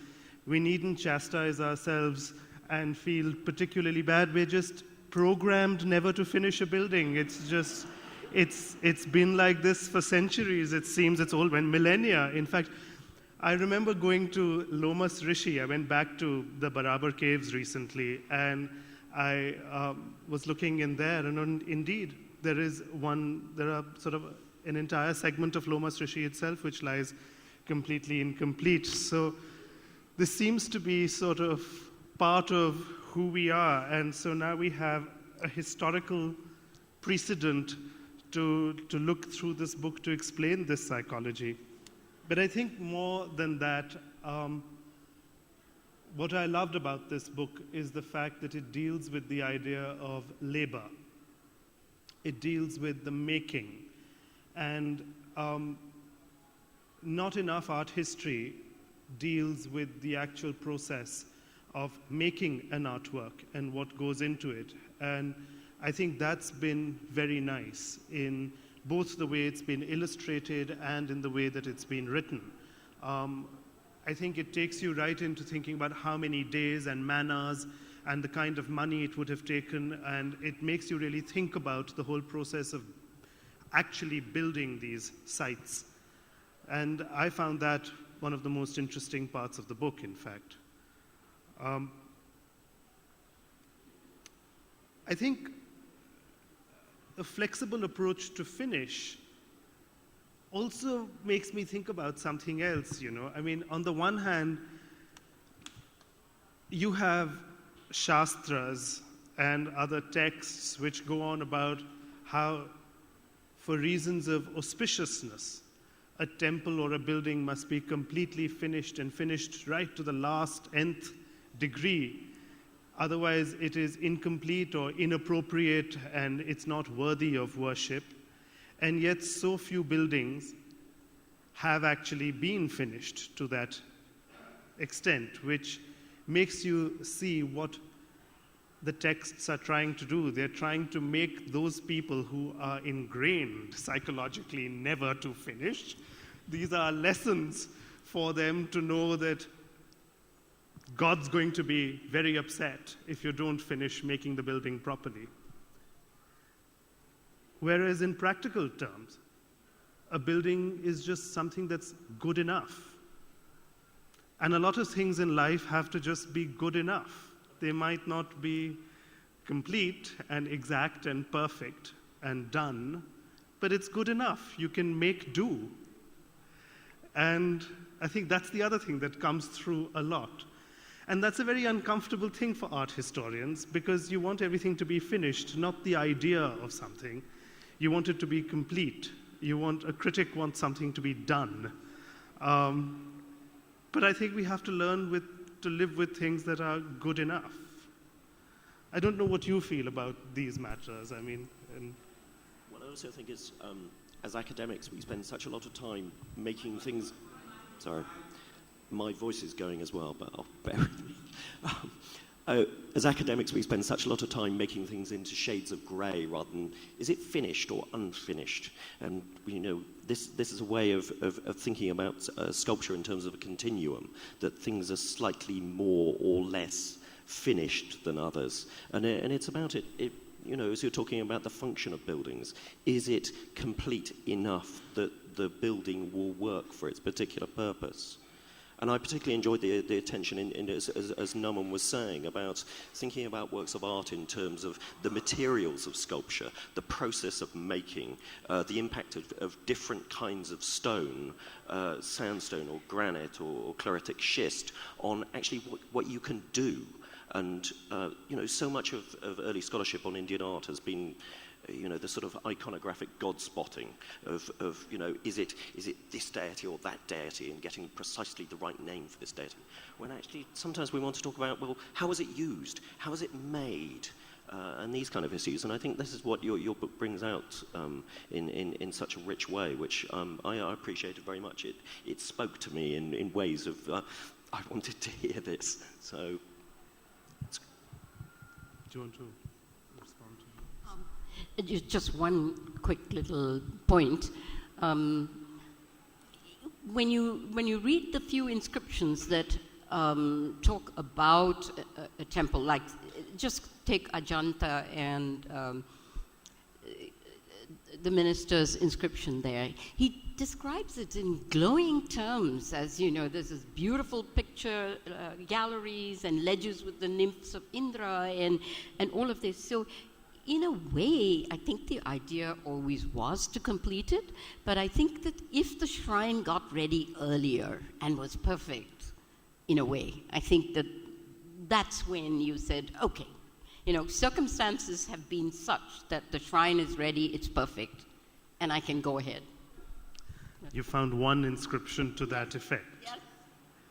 That should give us hope and inspire us that it's possible to finish things before a deadline. But I think the deadline culture, I mean, the idea of the muhurat and the inauguration ceremony, the opening of the exhibition or the opening of the launch function done, and after that, nobody is interested.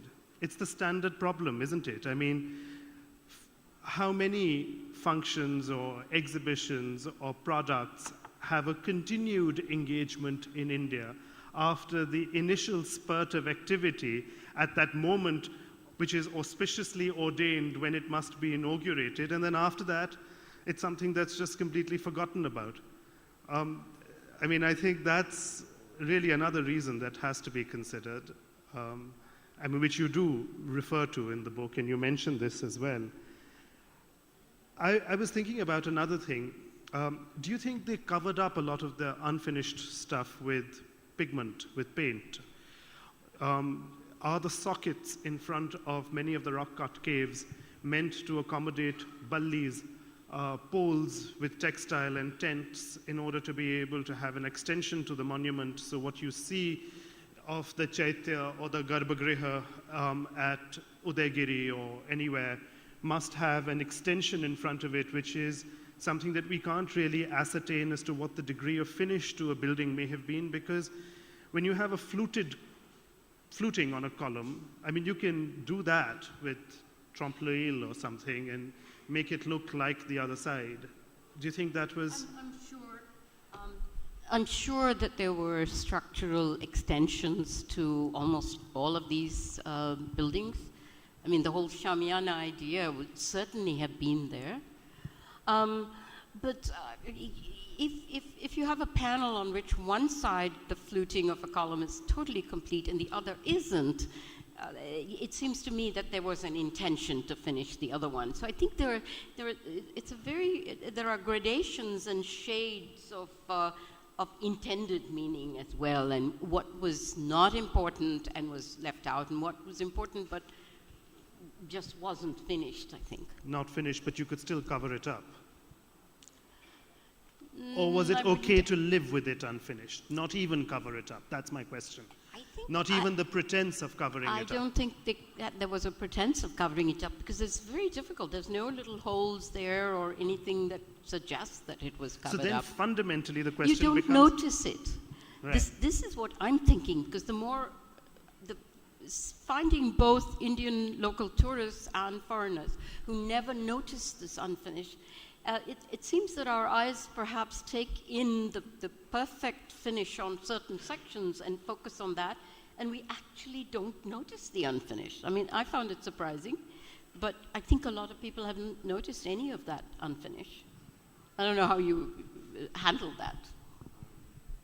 But I mean, one would like to be able to give a sort of a more modernist or a Japanese response to something like this, to say that emerging out of the material and the materiality itself being a part of the aesthetic. But of course, Sanskrit texts don't really allow for that at all. No, and so I guess we can't go with Michelangelo-like explanations or Rodin-like explanations with this. The intentionality of unfinished doesn't seem to work with, particularly since most of this is sacred art in a way, which needs to be.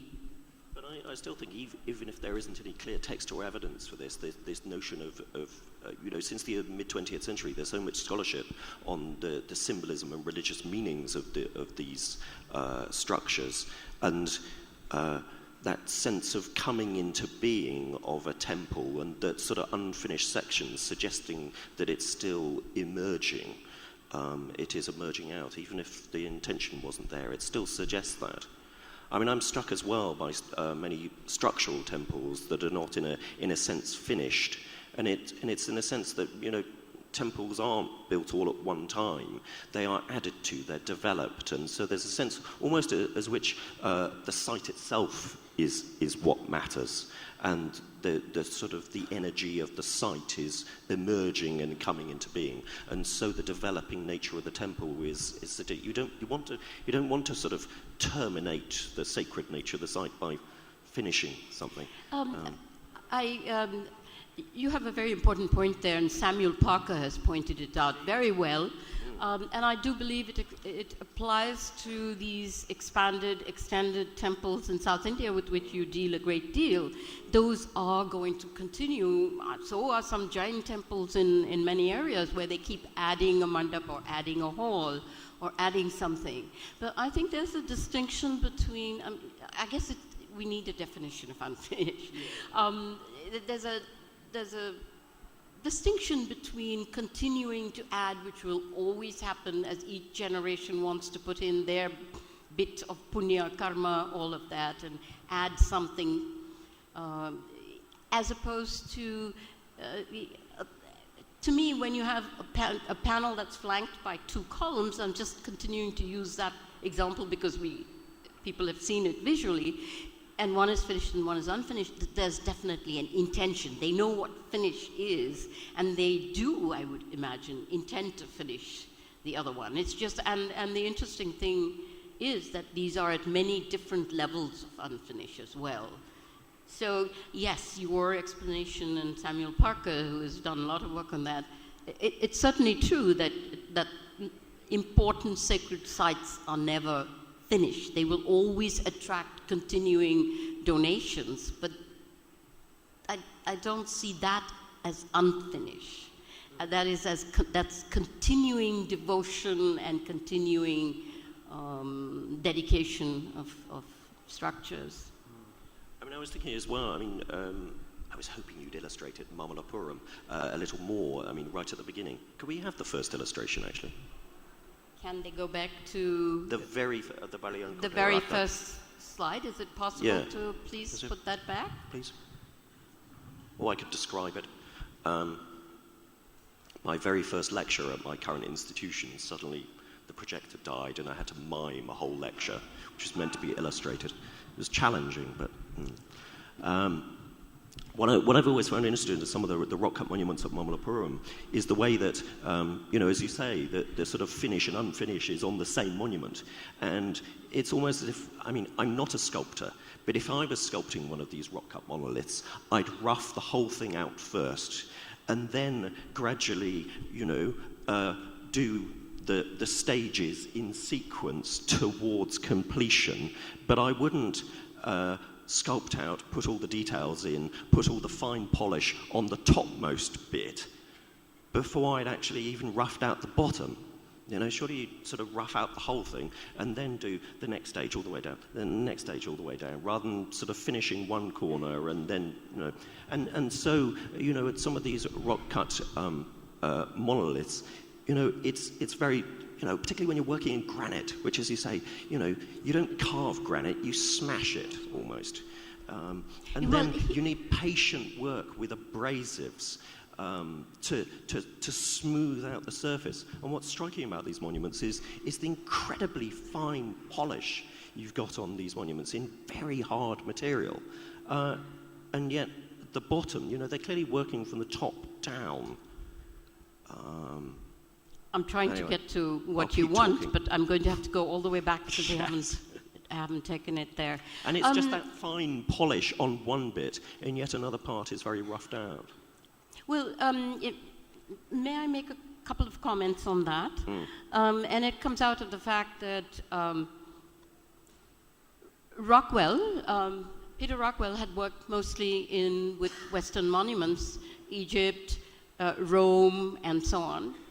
And to him, he said exactly this as the first time examining these monuments, how amazing in the West it would have been in Roman art, or in Turkey, in Roman sites in Turkey. You would cut the whole thing as a preliminary, and then you would go back and start finalizing it. But it seems that that's just not the way here we go. it's. Yes. This is it. This is not the way it's done in India. That you start, that you have different workers working at the same time while your rough stonecutters are working at the bottom of this monument. Your finer architectural carvers are already carving the architectural work on top. The other distinction that he pointed out was what you said about smashing stone, that in the West, in Egypt, you cut granite at a 90-degree angle by holding a 90-degree angle to the stone, so that you are in fact smashing it, while and he was incredulous about the fact that in India, the chisel with granite sort of 45 degrees. Yes, to the bed. It isn't smashing it. No, and I mean, that is extraordinary. Yes, and it's a distinction. So, I mean, that only for him was that granite carving in India is a totally indigenous, different technique from what is used in Egypt or in the West. And that's very interesting, given this historiography of Indian art, Yes. where connections were made between ancient Egypt and India on the basis of hard stone carving and various other things. So for that strong granitic tradition in Egypt. We have a chapter in this book on tools and a chapter on stone. A couple of my friends who read this early on said, "Oh my God, what a chapter! Do you have to have tools and stone?" And I said, "Just wait a minute and see what's going to come out of it, because what comes out of it is something quite different from. It sounds boring as hell to say tools and stone, but yeah, there's a different way of using tools, which became very interesting." The other thing, I like talking about process and sculpture and things, but I'm going to go back to the sort of religious, symbolic aspects of temple architecture, because something I also find very interesting about these monuments is that the top looks complete, but actually there's one little bit at the top of these sculptures, the stupi or kalasha, the water pot that in a sense is sacred water that flows over the temple and consecrates it in a kumbhabhishekam. And so because they're carving from the top down, there's a sort of sense in which, well, we don't want to do the kalasha first, because that will finish it. It's the last thing. And so there are some other monuments at Mamallapuram where the kalasha, the stupi, has been placed on the base where it shouldn't be, but it's the last thing we should do. And so it's sort of shifted down, telling you something about the nature of the process of carving those monuments, because they've worked top down in doing it and left it at the side. Right, you're absolutely right. There are a number of those kalashas which were carved from separate pieces of stone, although everything else is rock cut. Because if you carved it first, it would be finished. Yes, so you had to place it on top last. You're quite right about that. And maybe it wasn't put there because the building was never thought of as being finished. But the other way of looking at it is maybe these buildings were never intended to be finished. Maybe these aren't consecrated buildings. No. These ones, this particular these set. particular ones that perhaps they weren't with actually the used. kalashas lying on the side at the bottom. And maybe that's an indication of the fact that they were perhaps never intended to be consecrated temples in the first place. Yeah, the But Mamallapuram is... it would lend itself to such a hypothesis. It wouldn't be unreasonable to propose that here. Not that one would say that everywhere, but it's also about, in thinking about the craftsmanship, it's also sometimes worth thinking about the guild that was employed, the tekedar who comes in to start looking at a building, and his family who is going to be in charge of seeing that building to completion.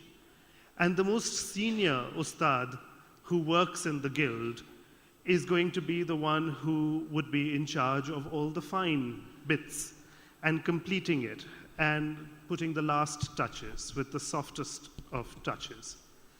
And what's he going to do for the 6 months while his grandchildren and others and nephews and nephews are busy hammering away at the rest of the building and getting it together? So he starts work on one portion, which is sort of ready.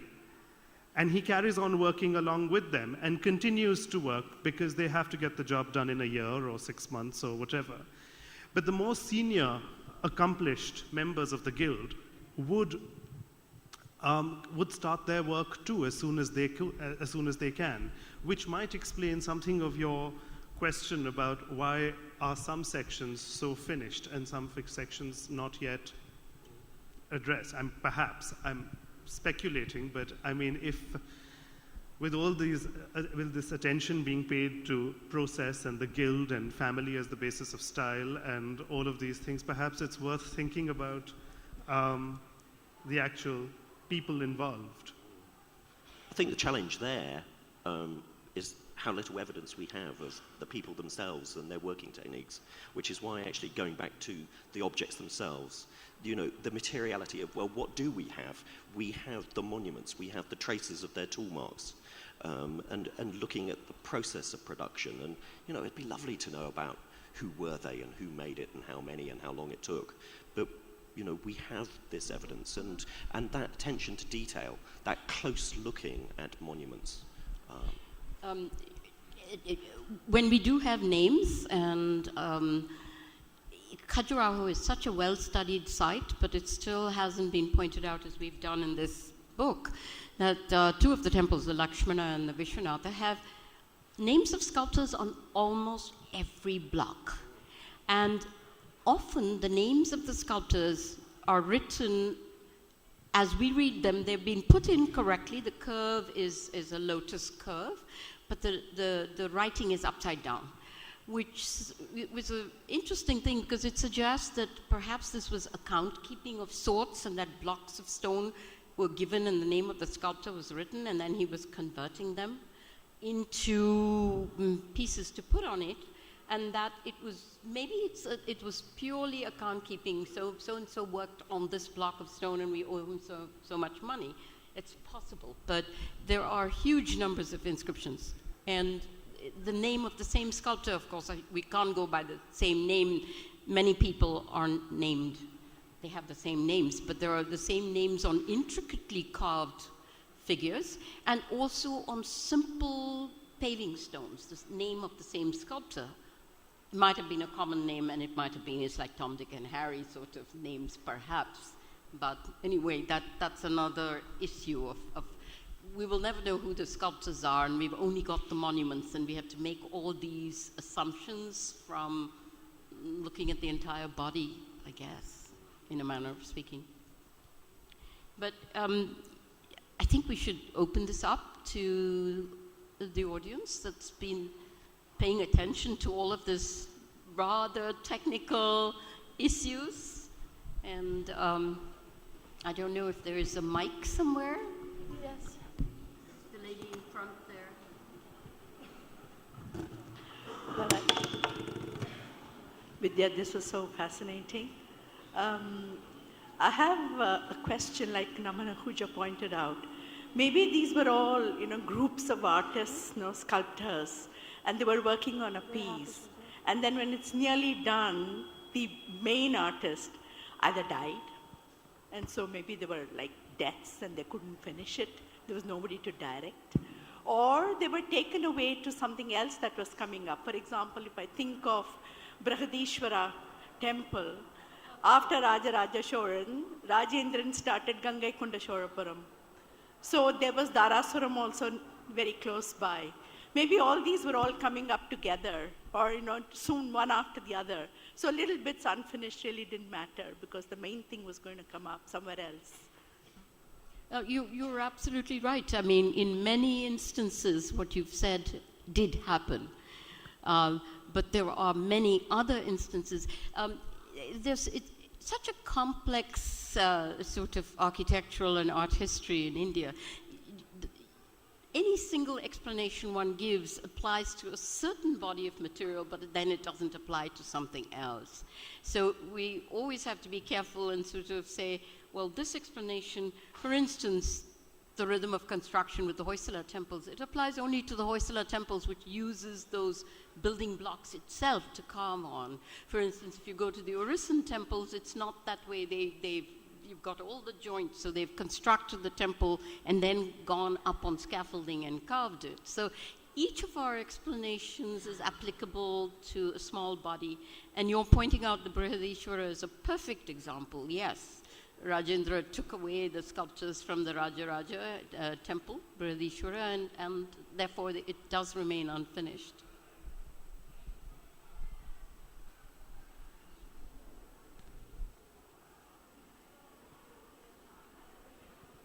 Thank you. I'd just like to say in Ellora and Ajanta, we noticed that many things were not finished. In fact, almost none of it is finished. But my real question is, do we know to what stage a cave would have to get before it could be consecrated? It's obvious that some they just abandoned for structural reasons, but many must have been enough. Do we know when a consecration could happen? What has to be in there? Thank you. To answer that.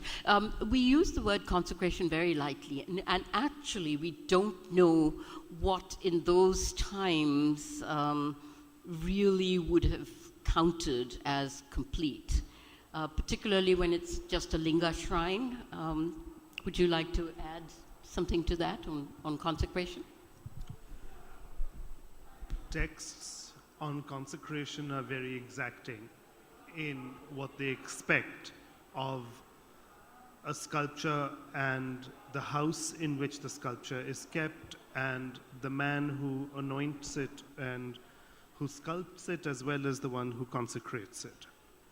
And these texts, these prescriptions, we don't really know to what extent they've been followed and whether indeed if they were completely followed by the book at any point. I think what's also interesting is that there are many types of consecration which haven't all been given a textual form. Only certain types of consecration have been recorded in Sanskrit texts, but there are still certain other very powerful forms of consecration which are practiced in small communities, which make a lot of sense if you understand the aesthetics and the spirit behind the consecration, but they don't actually work with the whole principle of the opening of the eye, where visuality is not given center stage, but contiguity or touch is given as much importance. So, for instance, there are consecration ceremonies in Manipur where instead of the opening of the eyes of the sculpture, which is the usual way in which consecration and all Indian art has been defined on the principles of darshan, but another form of consecration is equally important, which is the touching of the energy to the navel. So from a spring, cotton yarn is stretched, which is touched onto the navel of the sculpture to be able to make it come alive rather than... So again, contact, and this is not really put down in many texts, these other forms of consecration, or other sense perceptions being given as much importance as sight, for instance. So I think we have to understand that certain things only have been documented, and the documentary evidence is not the only thing that exists, perhaps.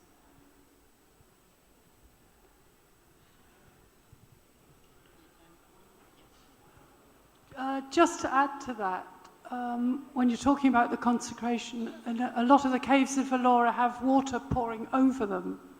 And when you talk about Abhisheka, it made me immediately think of the fact that certain streams in that area pour either through the temples or there's an elaborate roof to direct them over the top.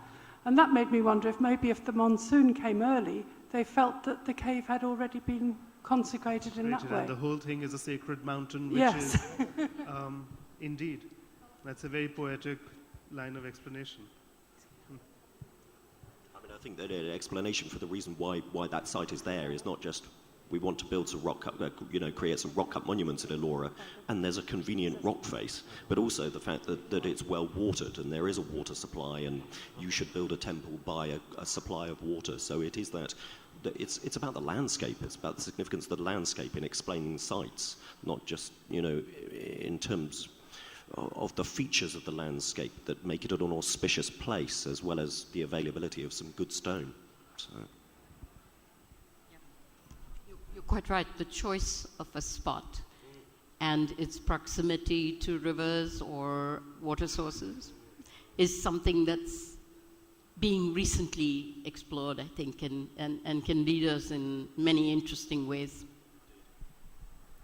I think, you sort of talking in the beginning about there are, approximately 1,100 rock-cut monuments, and, I've always wondered, well, why is it so prolific in this early period, and then it sort of fades away? There's always sort of seems there's something about the shift from rock-cut to structural that, well, rock-cut, you can only have them in certain places where there is a good bit of rock, whereas if you build a structural temple, you can build it wherever you like. So, I was...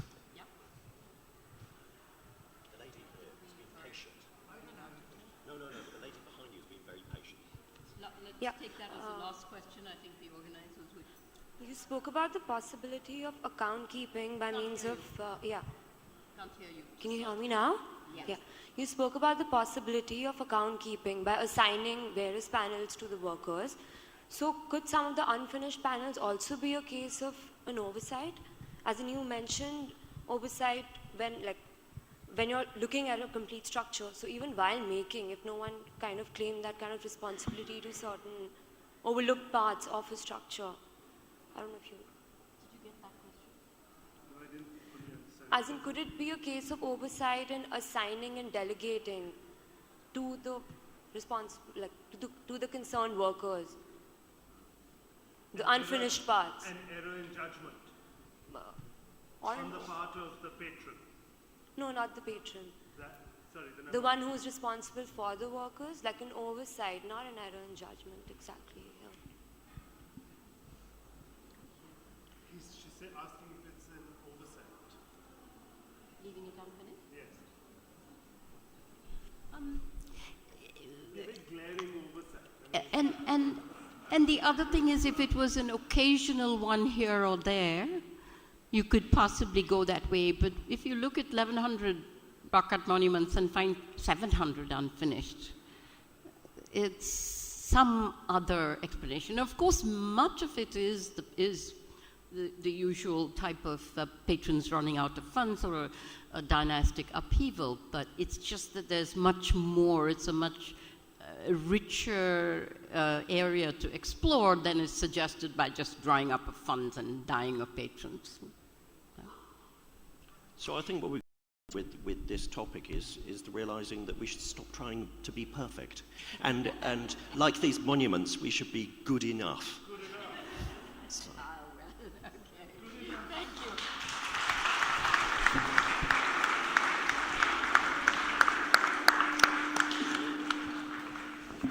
We would like to thank our speakers and give them a little token of appreciation from our side. And thanks a lot, our wonderful audience, as well as we would like to thank our sponsors, Rajasthan Patrika Series.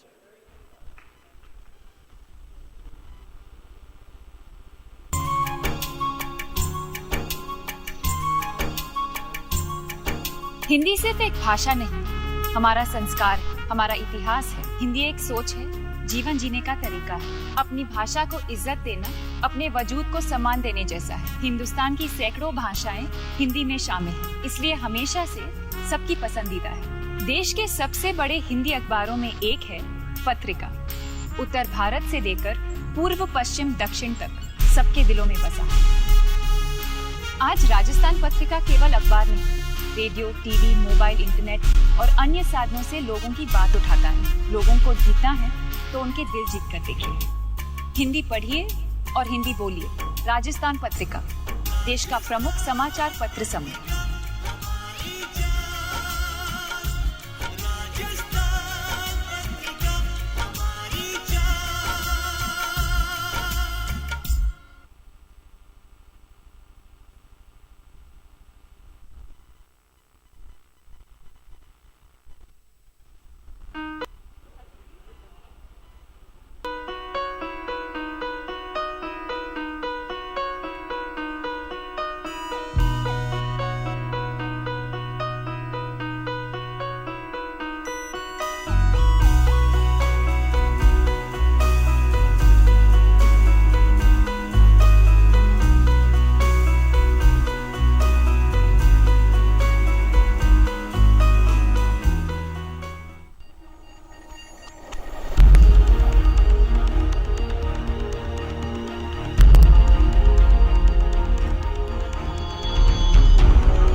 Our next session at Mahindra Humanities Center, Durbar Hall, is from 5:15 to 6:15, Voices from Slovenia.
Across boundaries, we believe in bringing the world together through entertainment. Z Entertainment, Vasudhaiv Kutumbakam. The world is my family. हीरे मोती से कब धुलती हैं खुशियाँ, शोहरत तो दिल की कमां, बाजार में कब बिकती हैं खुशियाँ, शोहरत तो दिल की कमां, दिल बड़ा तू बड़ा, दिल बड़ा तू बड़ा,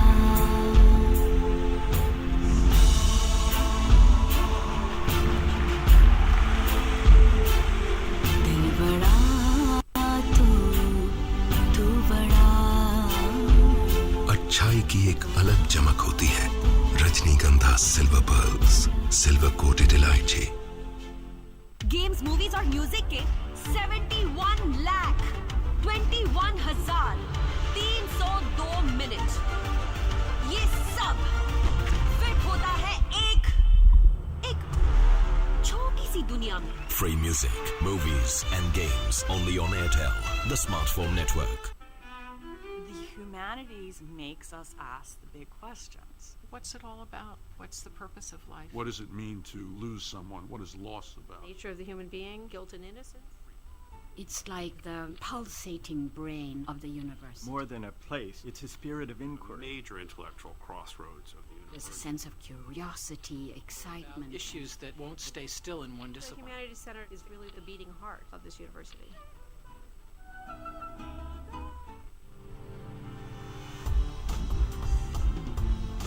Amidst the color and vibrancy of the Jaipur Literature Festival, soak in the stimulating, thought-provoking sessions. Take a pause to catch your breath at our festival merchandise stalls. Choose from a range of products especially crafted to take the magic of the festival back home with you. All products will also be available online at directcreate.com/JLF16.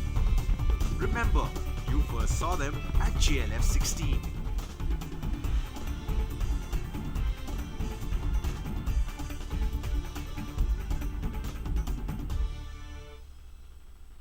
The all-new Ford Endeavour. Designed for any terrain. Engineered for the extraordinary.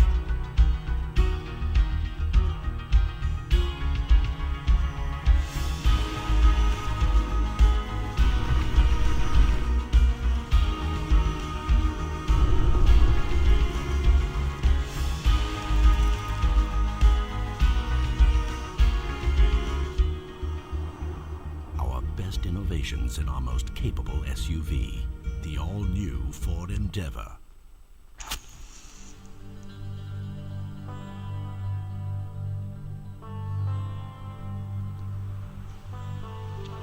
There's this magic about India.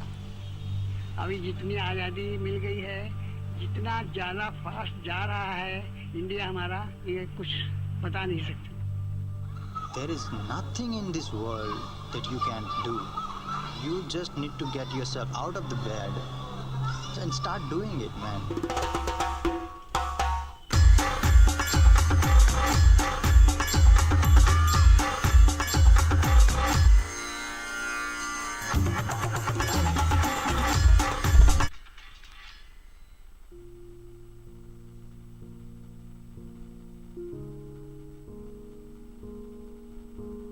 He was asking me, is it going to rain? They don't know what's going on in the world. I'm the most educated guy in this village. I'm the only guy who can speak in English. So I have access to internet. They don't know the uses of internet. They can't imagine that internet can be used for education purpose.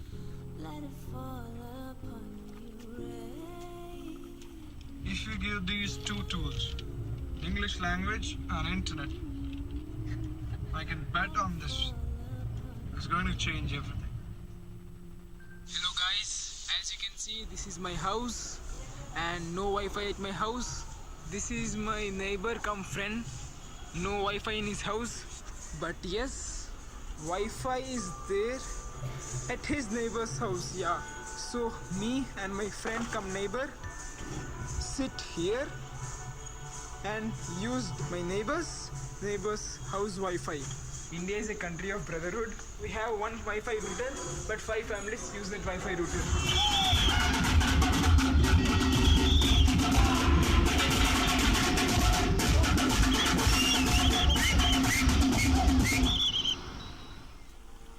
It's 4 o'clock in the evening. I'm currently standing outside my house on my field. What technology brings to here is truly amazing. It can change people's lives. I work as a web developer from my own house, from my own bedroom, and now I have 10 Mbps fiber optic Wi-Fi. About 5 years ago, we didn't even have proper dial-up connection. It's amazing how a simple internet connection can change people's lives. I can now make amazing mobile apps from my own house. There are so many things about India which are just amazing. We have so much people here, and the diversity. If you think that you are not capable of doing anything, you are wrong. Communication, education, technology, transportation, population, politician. We are gonna make this nation. We are gonna develop this nation. I am a citizen of a very great and wise country, and I am proud of it.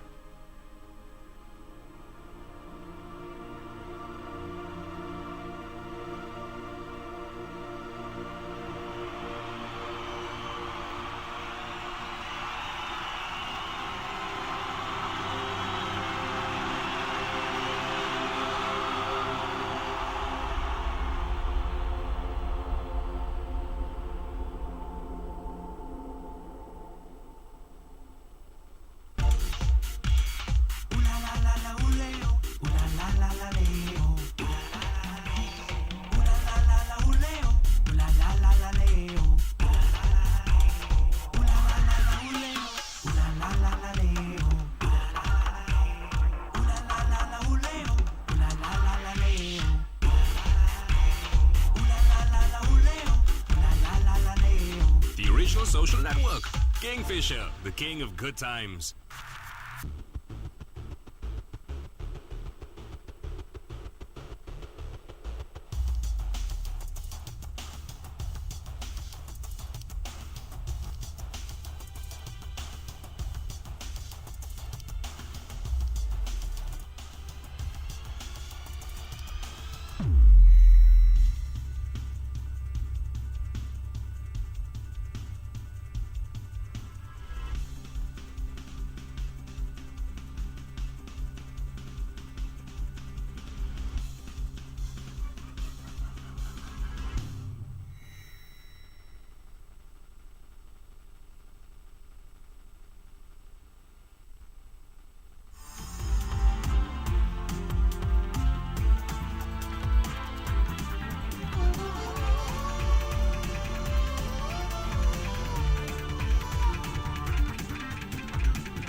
Ajmal मियाँ, और क्या चल रहा है?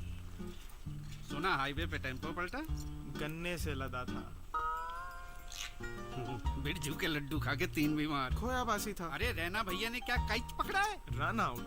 15 पंजे 75। अब इससे क्या पूछना और क्या चल रहा है। डेली हंट डाउनलोड कीजिए, आपकी भाषा में सारी खबरें और किताबें। सुना हजामत के दौरान उस पर फैसला अभी हुआ नहीं है, पर अजमल लाई को उम्र कैद अभी हुई नहीं है, पर डेली हंट, और क्या चल रहा है।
Across boundaries, we believe in bringing the world together through entertainment. Z Entertainment, Vasudhaiv Kutumbakam. The world is my family.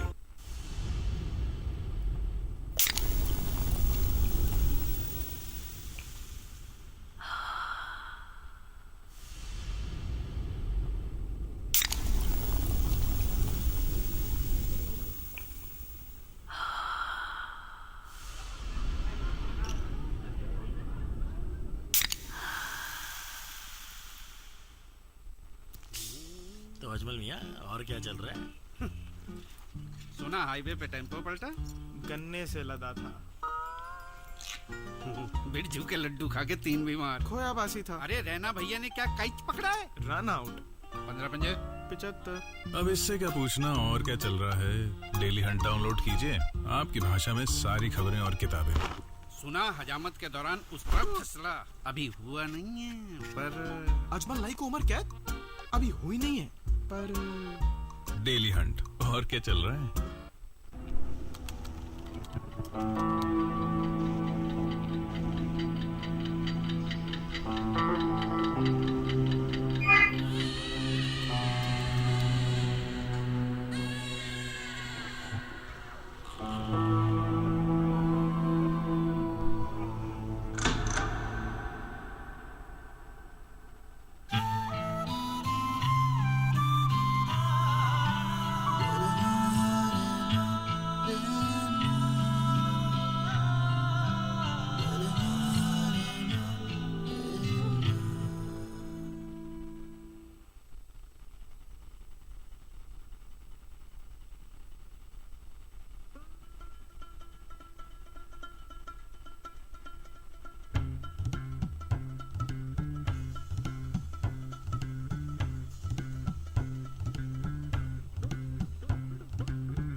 राह गलिया डगर, गांव नगर या शहर, राह गलिया डगर, गांव नगर या शहर,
यहाँ वहाँ इधर उधर जहाँ भी जाएगी नजर कह रहा है ये सफर स्वच्छता का रंग भर आसमां छूने चला है इंडिया आसमां छूने चला है India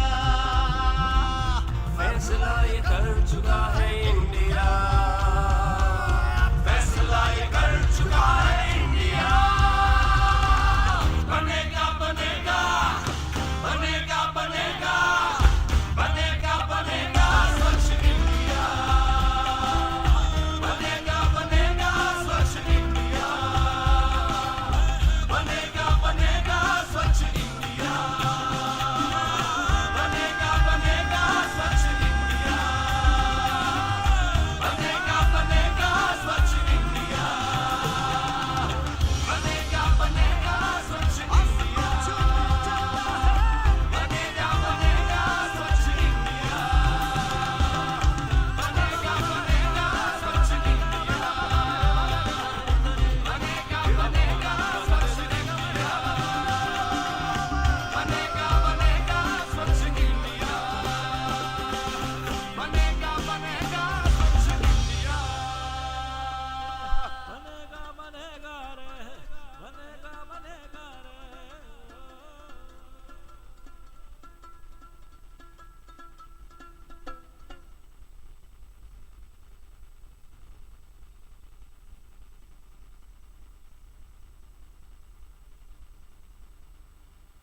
See what happens if you don't use a conditioner. Not using a conditioner every time you shampoo starts making your hair frizzy and undernourished after the first day.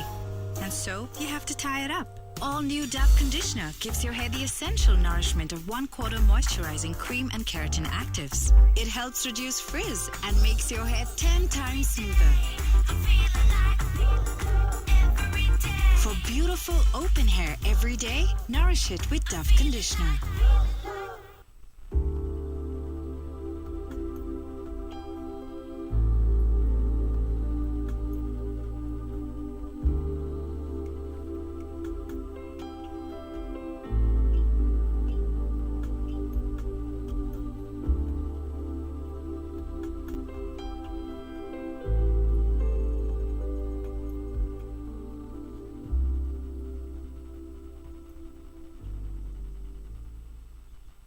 The all-new Ford Endeavour.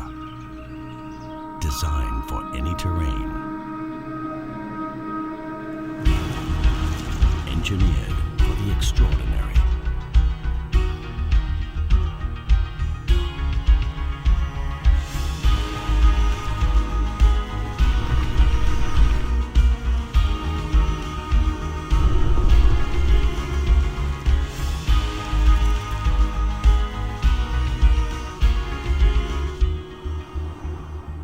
Best innovations in our most capable SUV, the all-new Ford Endeavour.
Valley, and the Livet is the river that runs through the valley. The Glenlivet to me is passion, quality, excellent flavour. It's a character and a spirit of originality that swims beautifully with being Scottish.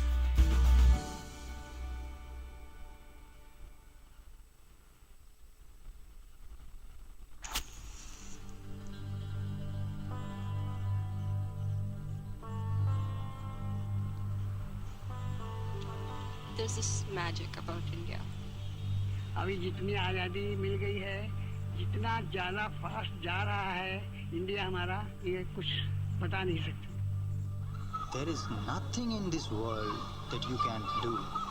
You just need to get yourself out of the bed and start doing it, man.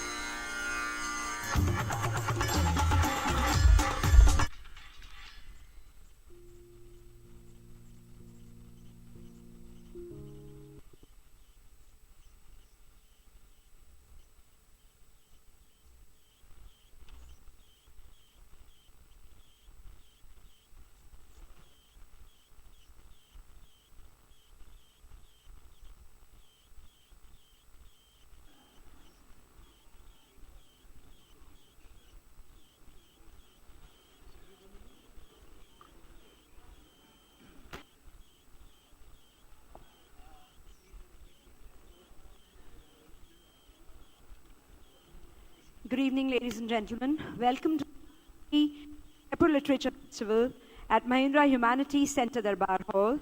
We are delighted to introduce our next session, Voices from India. Our speakers are Eval Frisa, Latanik, and B. If I pronounce this right? Because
Thank you for coming to this panel on Voices from Slovenia.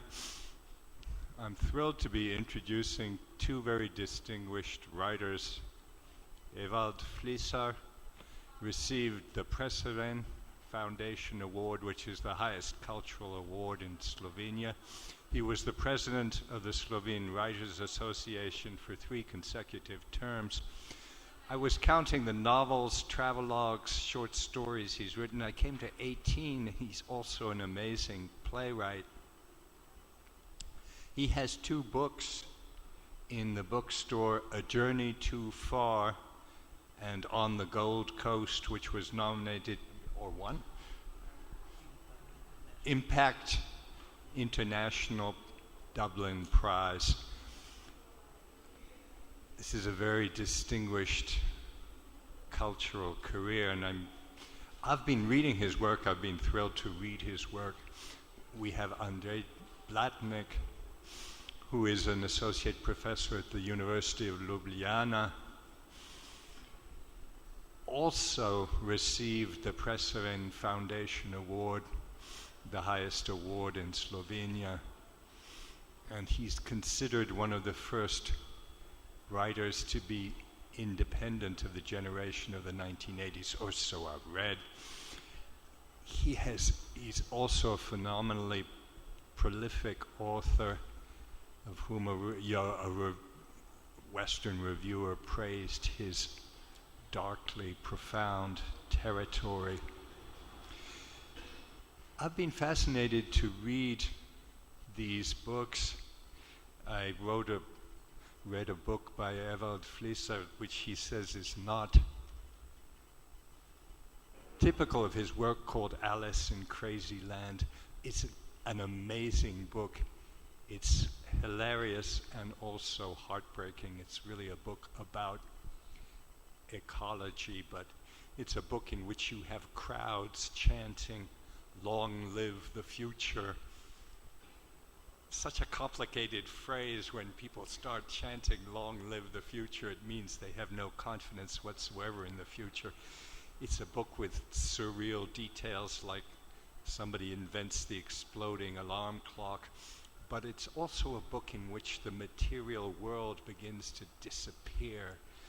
And again, it's a wildly comic book, but it seems to me also to be profoundly serious. I've been reading Mr. Andrei Blatnik's book, Do You Understand?, which is a chain of linked short stories or pieces of very lyrical fiction. One of these stories that I really haunts me is a story called A Single Night. And at the end of the story, it's about a change in fortune, a change in social status, and it really questions power relationships. At the end of the story, the phrase "everything changes in a single night" is repeated twice, and the first time it means everything can get better.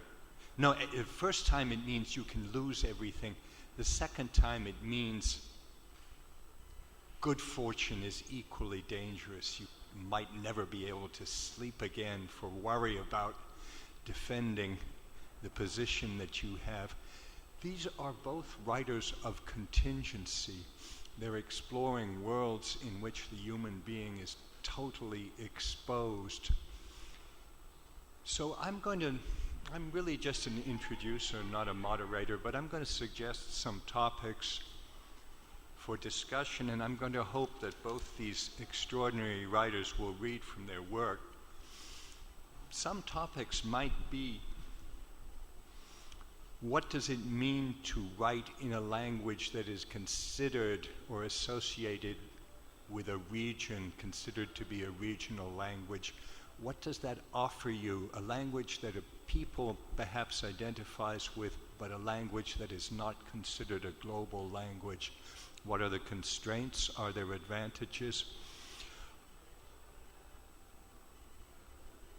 Maybe the issue too of power relationships and literature. You know, what does it mean to be writing literature in a region that is not considered to be a dominant power? I noticed when I was reading reviews of these authors, somebody reviewed Andrei Blatnik's book and said, you know, meaning to praise the book, that alienation travels as fast or faster than political change. And that reviewer meant that alienation had traveled from the West to Andrei. And I thought that's a very presumptuous statement to make. You know, why shouldn't alienation travel from Slovenia to Mumbai or to New York or to London? Why do things work in one direction? And I will leave you with Chinua Achebe talks about default identities and the way the Western European identity can be considered the universal identity, and other identities are seen as exotic. And when I was reading these authors, I was thinking they are not subconsciously seeing themselves as the default identity for the human race. So I was really fascinated with this work, and I am going to turn everything over to them.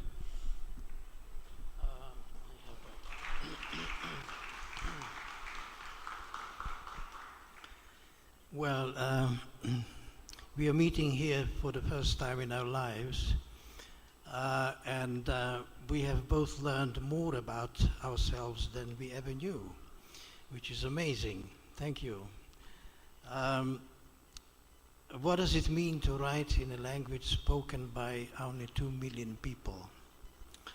Well, it's a sort of straitjacket that you have to break out of, and the easiest way to do that is to have your work translated into English to start with, and from most of my books and plays are translated into various other languages such as Amharic, Japanese, Chinese, Indonesian, Bengali, and so on from English. So it is very important that the first translation into English is very good.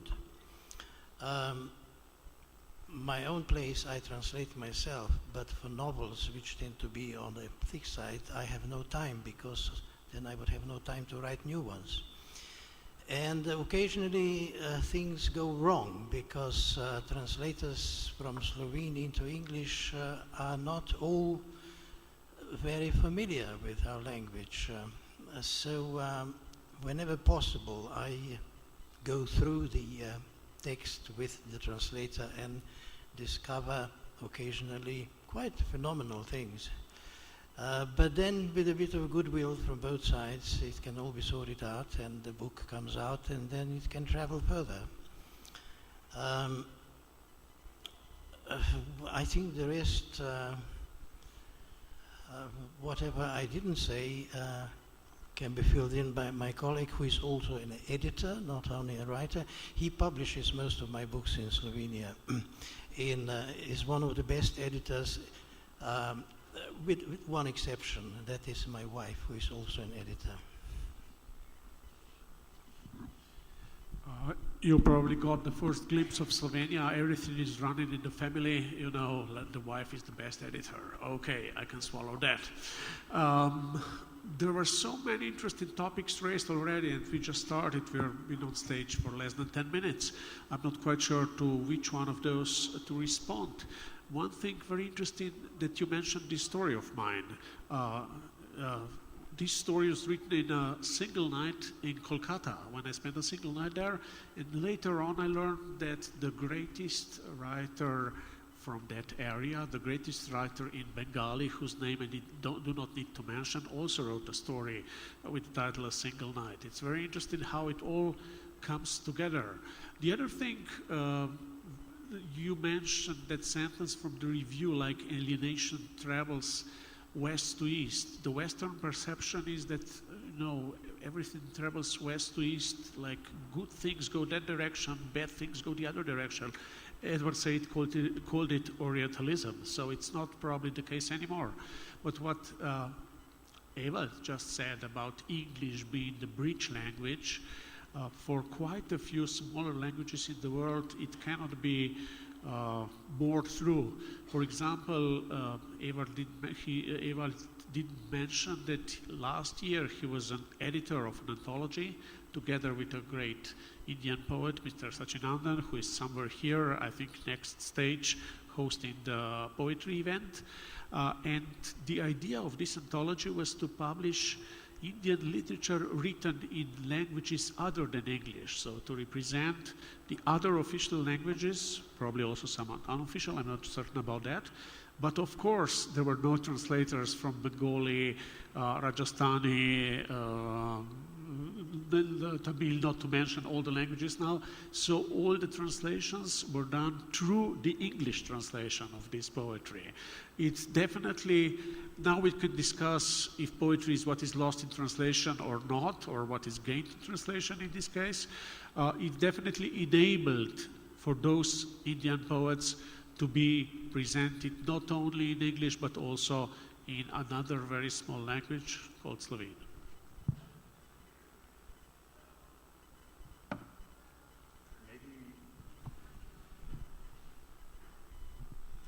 Again, I'm an introducer, just being a moderator because I've been asked to moderate. But do you guys want to speak to the issue of Central European literature, which is also sort of a a loaded concept. You know, Andrei Blatnik has a story. It's called The Stones Meet My Grandmother, right? Yeah. And you think this is going to be a surreal story about the Stones in the field meeting an Eastern European old woman, and it's about the Rolling Stones meeting the authorial voice's grandmother, which is to say that, you know, sometimes regions are exoticized, or it's as if, you know, they're being assigned characteristics. So I tremble a little bit about the making Central European literature a concept, but maybe you guys could speak to that a little bit. Well, frankly speaking, there is no such thing as Central European literature. I mean, this is a regional term, and even there we get into trouble because we don't know where Central Europe begins and where it ends. We are definitely in Central Europe because we are in the Alps, and the Alps are in Central Europe. While we were part of ex-Yugoslavia, some people regarded us as being a Balkan nation, which of course, historically speaking, having been part of Austro-Hungarian Empire for 700 years, we cannot possibly be. So culturally, we have always been part of the Western culture, being Catholics, having gone through all the major movements like Renaissance, Enlightenment, Reformation, Counter-Reformation, and so on. So all our reflexes are, I will now speak against myself, Central European. But again, Germany is in Central Europe. So is Austria, so is Switzerland, so is Poland, so is Hungary. But the differences between our literatures are, of course, enormous. And I don't think there is a common denominator other than considering that Freud lived in Vienna and has considerably confused our minds with his what is now regarded as fiction rather than science. So we do tend to be, we also have the highest number of suicides in the world. The ex-Austro-Hungarian Empire is known for having a very high number of suicides. And that, I personally think, is also thanks to Freud. I haven't told you anything about Central European literature because I don't know. And neither does Andrei, I think, or maybe you do, but never told me about it. Well, I can add to that in my opinion, and my opinion is opinion of program director of Central European Literary Festival. It used to be quite a good brand name in the late 80s when this festival was started. One of my older colleagues wanted to show something like literary non-alignment movement. So we are not in the East, we are not in the West, we are somewhere in between. That means Central, that means maybe Central European. So he started a Central European Literary Award, and it's quite interesting how good this phrase caught up. And not even that, this festival has quite a few sponsors sponsoring this idea, among them the Central European Initiative, which is a political structure that somehow helps this idea of Central European mind, and really indeed nobody knows what that is. Maybe post-structuralism would call this an empty denominator. So within this region, though, there are quite a few, very many actually, very interesting writers, starting from probably the most well-known Franz Kafka, who was a Jew writing in German, living in Prague, and quite a few newer ones. It's a very, sometimes we say that Slovenia is a country that was, that came out of the spirit of poetry. And for example, in the mid-19th century, all the political speech or all the high society, they were speaking German, whereas Slovenia, our native language, spoken by only 2 million people, and that is about the half of the population of Jaipur. So we cannot consider ourselves a very big nation. So only the peasants spoke in Slovenian. But because our big romantic poet, who is still considered to be our biggest romantic poet, after failing, I mean, he wrote some poetry in German, but it was not really that good. After he started writing in Slovenian, he made some poetry that's still considered to be the best Slovenian poetry, and after that all this national movement started. If there's any student of cultural studies or professor of cultural studies within the audience, he or she might know the book of Benedict Anderson, Imagined Communities, which speaks about that people need to unite around some printed material, books or newspapers. Gandhi knew that, so that's why he created newspapers wherever he went, for in South Africa as well, not only in India. So there are quite a few things that bind people together into an identity, and literature is very influential, one of those things. It's interesting to me because I think you're pointing out another facet of writing in a small language. You know, my father was Estonian, that's a tiny language, and it was a sort of double-edged sword. You're writing in a language that nobody speaks, but at the same time it's a language that is bound up with the cultural survival of a people. So it becomes very important in that sense. It has an urgency. I would love it if you gentlemen would speak maybe about your editing, your cultural, the festival you run, you know, your cultural experiences, how you keep this literature vibrant. And then I would love to hear, you know, since this is Voices from Slovenia, I would love to hear some excerpts from your work. In Slovenia. If I may just return to when you were talking about Estonia and how literature was basically, like in Slovenia, part of the national survival. I spent 17 years in London, and for quite a few years I worked as editor for various British publishing houses, and at one stage even edited an encyclopedia of science, getting pay that really, I dare not mention it, it would today come to about 60 British pounds an hour. So why, I wrote in plays in English for the BBC, and my first play was also written, a stage play in English. So why did I decide to abandon a world language, return to Slovenia, and relearn my mother tongue, and started to write again in Slovene? I'll tell you why. Because I noticed that whatever I wrote in English didn't reach deep enough. It didn't reach my childhood experience. It didn't reach my youth. It remained. English is a wonderful language to write in. I mean, you can be very, very witty, but still not say anything important. But then I realized that when I write in Slovene, it somehow comes from, it touches the sediments of my experience from very early age on.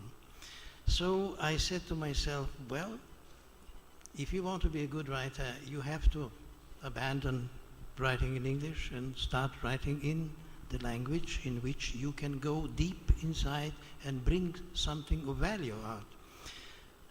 And the greatest irony is that it's only when I started to write in Slovene that through English translations, my work started to go around the world, which would not have happened if I had stayed in London and continued to write in English.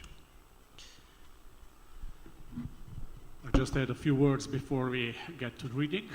In a way, of course, being in Slovenia, you know that somehow it's not easy to live in a very small linguistic and cultural community. We tend to say that the English authors are blessed because they are born translated, whereas for all the other authors, translation is one of the steps to come to a wider audience. And you mentioned your Estonian heritage. Vilenica gives an award to a Central European author, the festival where I'm working for, but it can be German author from a relatively big linguistic background, or an Estonian author. The poet Jan Kaplinski from Estonia got this award. Maybe it's not that much a question of honor of the award, of the big name, but it's more important for the writers who are just coming to the scene, and there are quite a few Baltic writers or writers from Bosnia or Macedonia or smaller languages, which get their first translation into English just for the purpose of this festival, and they make their first contacts.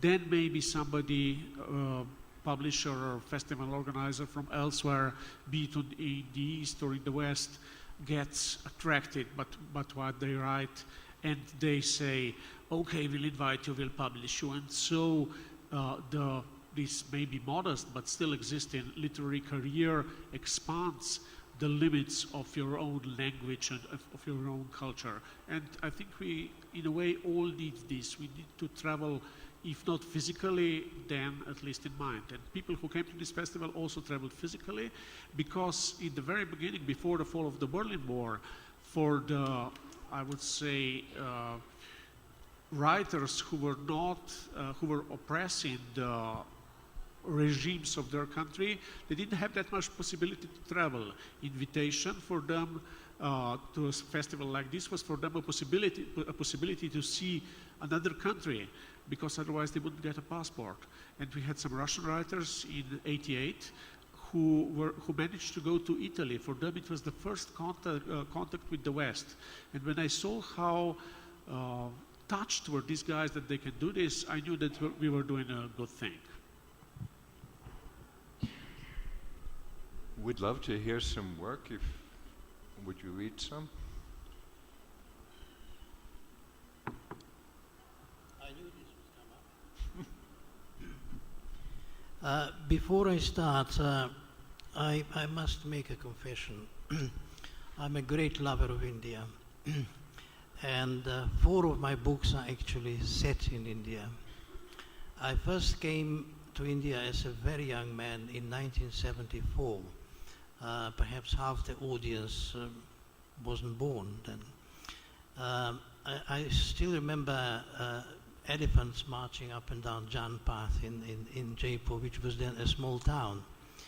I instantly fell in love with the country, and I got a strange idea, believing in reincarnation. Well, I don't anymore, but I did then. I thought that in one of my previous lives I must have been Indian.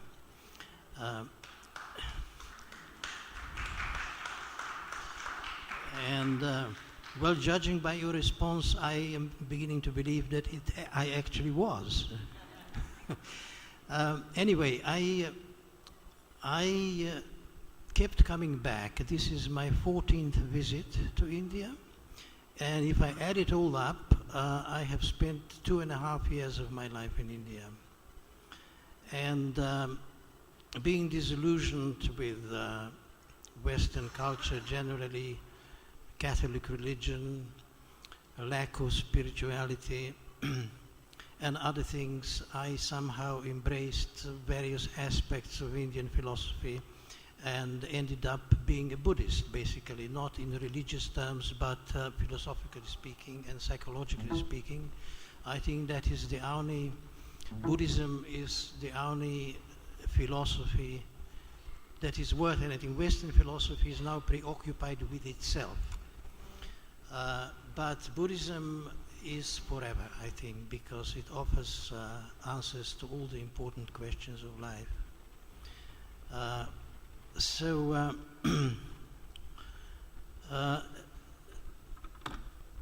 This is one of the books that is set in India. It's called A Journey Too Far.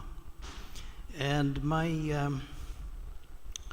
Publisher in Kolkata suggested that the subtitle should be an Indian love story, because the book speaks about a young Western seeker of wisdom, which of course you know how many Europeans came to India looking for various gurus and so on, and some found them, some left disappointed.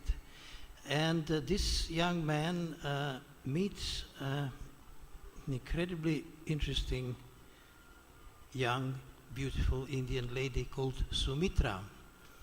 And they travel around India together. And I'm going to read a little passage. When on the beach in Orissa, they take a rest.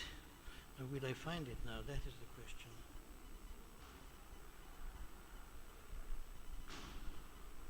I must warn you that I'm suffering from a terrible headache. So if I faint during the reading, please forgive me, carry me out. And also, if I may say so, there's another problem. I got a terrible diarrhea this morning. So if I have to rush off in mid-sentence, please forgive me. And if I don't find my way back, just forget about me. Anyway, this is the, how much time have I got? Oh, I would say all the time you want. You know, the whole book, you mean? Minus 5 minutes. Minus 5 minutes. No, it's not very long. So, but it's, yeah. I settled down on the sand next to Sumitra and fall asleep with my head on my elbow. I listened to the waves for a while. Then the noise and pounding and splashing and slapping and gurgling and the barely audible whistling of the offshore wind as it stirs up the waves and drizzles sand over the surface of the beach like light brown mice running before a cataclysmic flood, sinks in the pits of entropy. By the way, this was translated by an American gentleman, which turn in a dreamly sleep into impenetrable blackness that despairs of ever seeing a ray of sun. I don't know how long I'm absent in this blackness, but when I half awake, a little light appears in the distance. The closer it comes, the more it reminds me of the bubble of light God sends into the darkened world to spark fresh life. If you are God, it's sometimes necessary to use something, light for instance, to put an end to things and start anew, to die, to be born again, to invent the alphabet and language, the rules of mutual understanding, a new intellect, new feelings, new goals. Would everything be the same? Would everything be repeated? The bubble of light is like a womb in which the embryo of a child beats, capable of becoming an eye in a newly created world. I see his mouth is wide open, his little hands are raised in self-defense, and his small fists are tightly clenched. There is no doubt the child, still safe in the womb and as yet not in conflict with himself and others, is crying. Even before he is born, he is running from himself, resisting. He already wants to be someone else and different. Is the thought of being other, being in another, being not that and being unknown to your eye, more than a thought born from despair over eternity? Is God at odds and unhappy with himself? Weary of it, is he trying to distance himself from his self through us by being a different God through our souls? If so, then all our traumas are divine traumas. then it's impossible to escape. The embryo in the bubble of light, the unborn I, who resists the process by which he will be tied to a single identity, a single escape to nowhere for 50 or 90 years, dissolves into the fog from which the face of a young Indian woman gradually takes shape. She leans over me, her gaze slightly critical but indulgent. Like a child observing an intriguing but unmanageable toy, like a mother observing a child who could be different and better, but is all right the way he is because he is hers. Then she inclines her head and kisses me tenderly on the forehead. As the pounding of the sea returns me to a waking state, I seem to feel the soft coldness of her lips on my forehead, more their shape than touch. Her head gives a barely noticeable jerk, as if having finished its movement, it wanted to pretend that it had never bent over me and that any impression I got is simply the residue of dreams. And now the final sentence on the next page. However, something in her eyes, a small spark of playfulness that she doesn't want me to miss, lets me know that what I felt on my forehead really was a kiss. Thank you.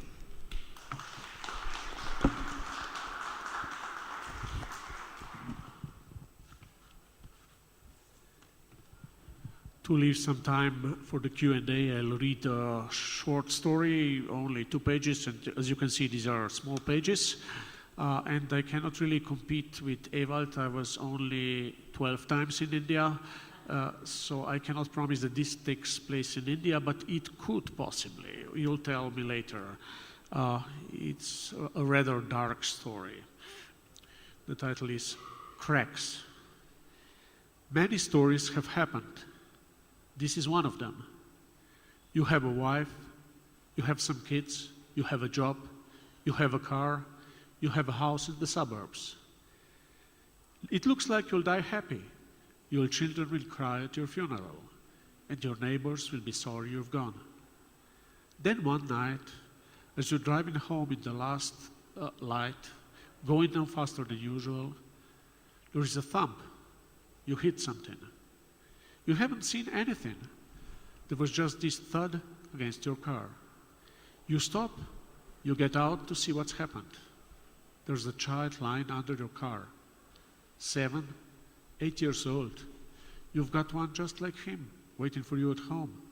He could have been yours. He doesn't move. A pool of blood is forming under his head. You cry out, bend down, feel for his pulse. Find nothing. You look around. There's no one there. The street is deserted. You drive along this street every day without knowing anyone. A housing development, great and undeveloped. There's no one watching. All the lights are out. What now? What do you do if something like this happens to you? You know, if the child were to moan a little, it would all be simple. You load him in your car and rush him to the hospital or call for an ambulance. But you can see there's nothing to save. When you call down a little, you see the street lights haven't even come on yet. You see there are no cars in the street. You turn and look around to see if anyone's coming, if anyone's lurking behind the dumpsters watching. But there's no one anywhere. You'd like to call someone, but whom? Besides, your phone battery has suddenly run out, and you realize that nobody would answer, even if it did still work. You look at the child again. He seems to have been lying there for hours. His face has grown colorless. The blood under his head has dried. You look around again, and the buildings along the street seem to be crumbling. The asphalt crackling, huge fissures appearing in the night sky. through which the void will begin to seep in at any moment. You're still holding your car keys. You look at them, you look at your car, and you know it will never move again. You drop the keys, they fall slowly into the dark beneath you, and you're not even surprised when you don't hear the metal strike the asphalt.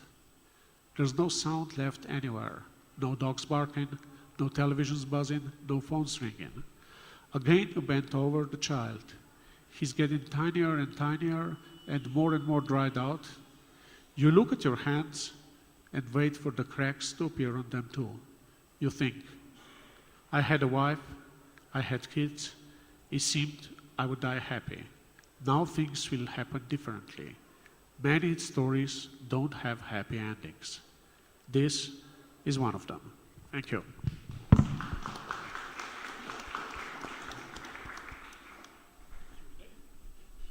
Shall we take questions from the audience, please? Is there somebody with a microphone? Thank you for a fascinating session. I unfortunately know very little about Slovenian literature, but your introduction to it has been wonderful, and I'll make sure to read more. I was just wondering if you were to share with us the maybe 5 top concerns of contemporary Slovenian literature, what would they be?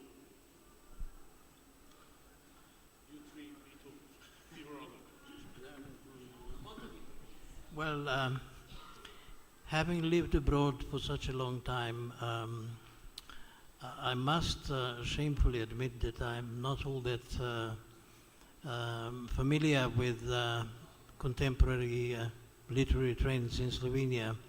I am because I have traveled so widely. I've traveled in 96 countries and not man out in Slovenian literary scene. However, I do edit a literary magazine which is celebrating 80th anniversary this year. It was founded in 1933 and it's one of the 4 oldest in Europe.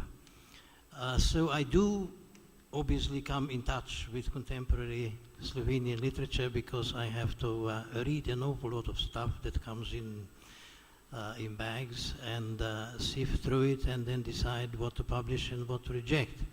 So the previous editor who held the post for 30 years said, if you haven't made enough enemies as president of the Writers Association, you will make enough as editor of the mag because you can't publish everybody. And it's very difficult to decide. We do make a special effort to nurture young, new talent, and we help them to achieve publishable standards. But unfortunately, like everywhere else in Europe, interest in literary magazines is waning, and old subscribers are dying. Fortunately, 12 American universities are among the subscribers because they have Slavonic departments. And what I, generally speaking, what I can say about Slovenian literature, contemporary Slovenian literature, is that it is very varied. I think I am not wrong in saying that. You may disagree with me. There is no, during the postmodernist period, there was a lot of experimentation.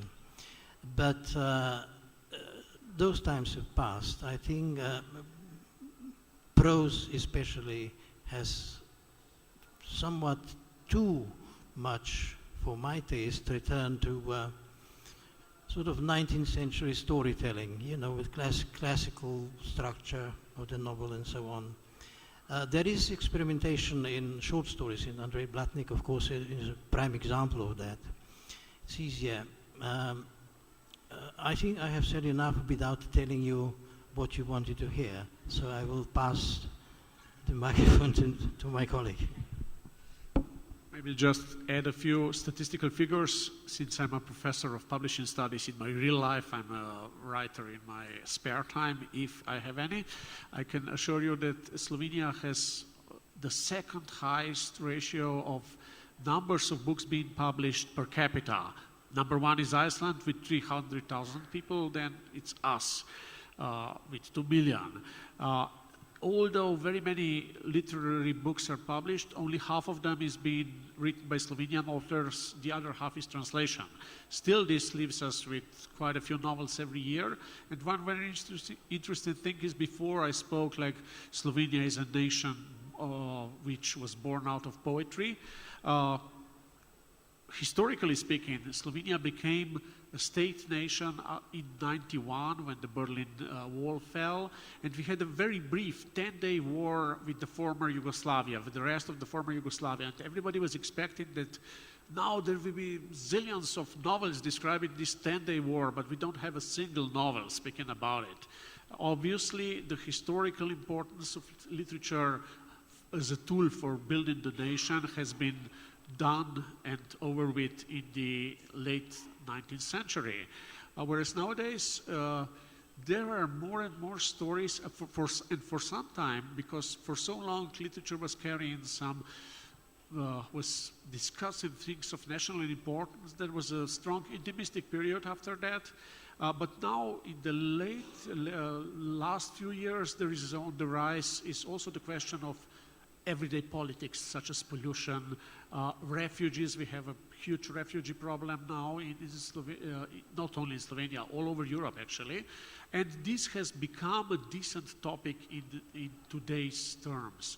It would be something very like flirting with public if you wrote that in the 90s, but now these topics are open again for literary use and debate.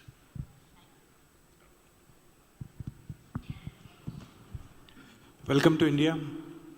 You have told about your fascination with Buddhism when you came seeking spirituality here in India as a young man. As an Indian, when I look at the Indian history, we were in foreign rule for almost 1,000 years. Barbaric invasions happened, massacres happened, and I look at this situation as an influence of Buddhism. We took Buddhism to an extreme level of non-violence, and we left all our army power. So it had a very bad influence on Indian people also. So have you ever seen Buddhism in that context also? I had slight problem, understand, because of microphone problem. I think maybe you had it too close to your mouth, which is what, no, but I got the gist of the question, yes. The problem with Buddhism is that it was turned into religion. And as soon as any kind of thought becomes religion, then it causes conflict. And just think of the wars between the Khmers and the Burmese and the Thais and so on. Violent conflicts, and they were all Buddhists. And even today, when I say that I'm a Buddhist, I mean that in psychological and philosophical sense. Buddhism is where I look for guidance how to live, and that's what Buddha meant. He wanted people to know his answer to the question, is there God and how to find him? He said this is a meaningless question because we will never find an answer. So the important thing is to know how to live in the right way. And that's how I conceive Buddhism as a... But my little question is that, like in the present context also, do you think Buddhist principles are sufficient or can guide us to deal with the terrorist problems or the problem the world facing is? Sorry, this I missed completely. I just couldn't. I think it's the microphone problem. Perhaps if you ask the question without the microphone, I will... Buddhist principles can guide us through the violence of the world we are facing today. I certainly think so. There are not many people who agree with me, but still a sufficient number. I think that the Buddha, Prince Siddhartha, was the greatest philosopher that ever lived. You find answers to practically every single question, even of today's world, in his philosophy. He was also, speaking of Freud, let's forget Freud. The Buddha was the first true psychologist. He understood the human soul and the human needs, and the suffering that a man has to go through before he dies, and how to lessen this suffering better than anyone after him. So I often have to explain to people, because in Europe Buddhism is regarded mostly as a religion, not perceived as philosophy and something that can guide you through life more or less painlessly, because if you accept that you also have to suffer before you die, then that is a kind of liberation which Europeans are not capable of, most Europeans of course. So much about Buddhism. I mean, I don't really think about it too much. I have developed certain reflexes which help me to behave more or less normally in this crazy world in which we have ended up, for God knows what reason.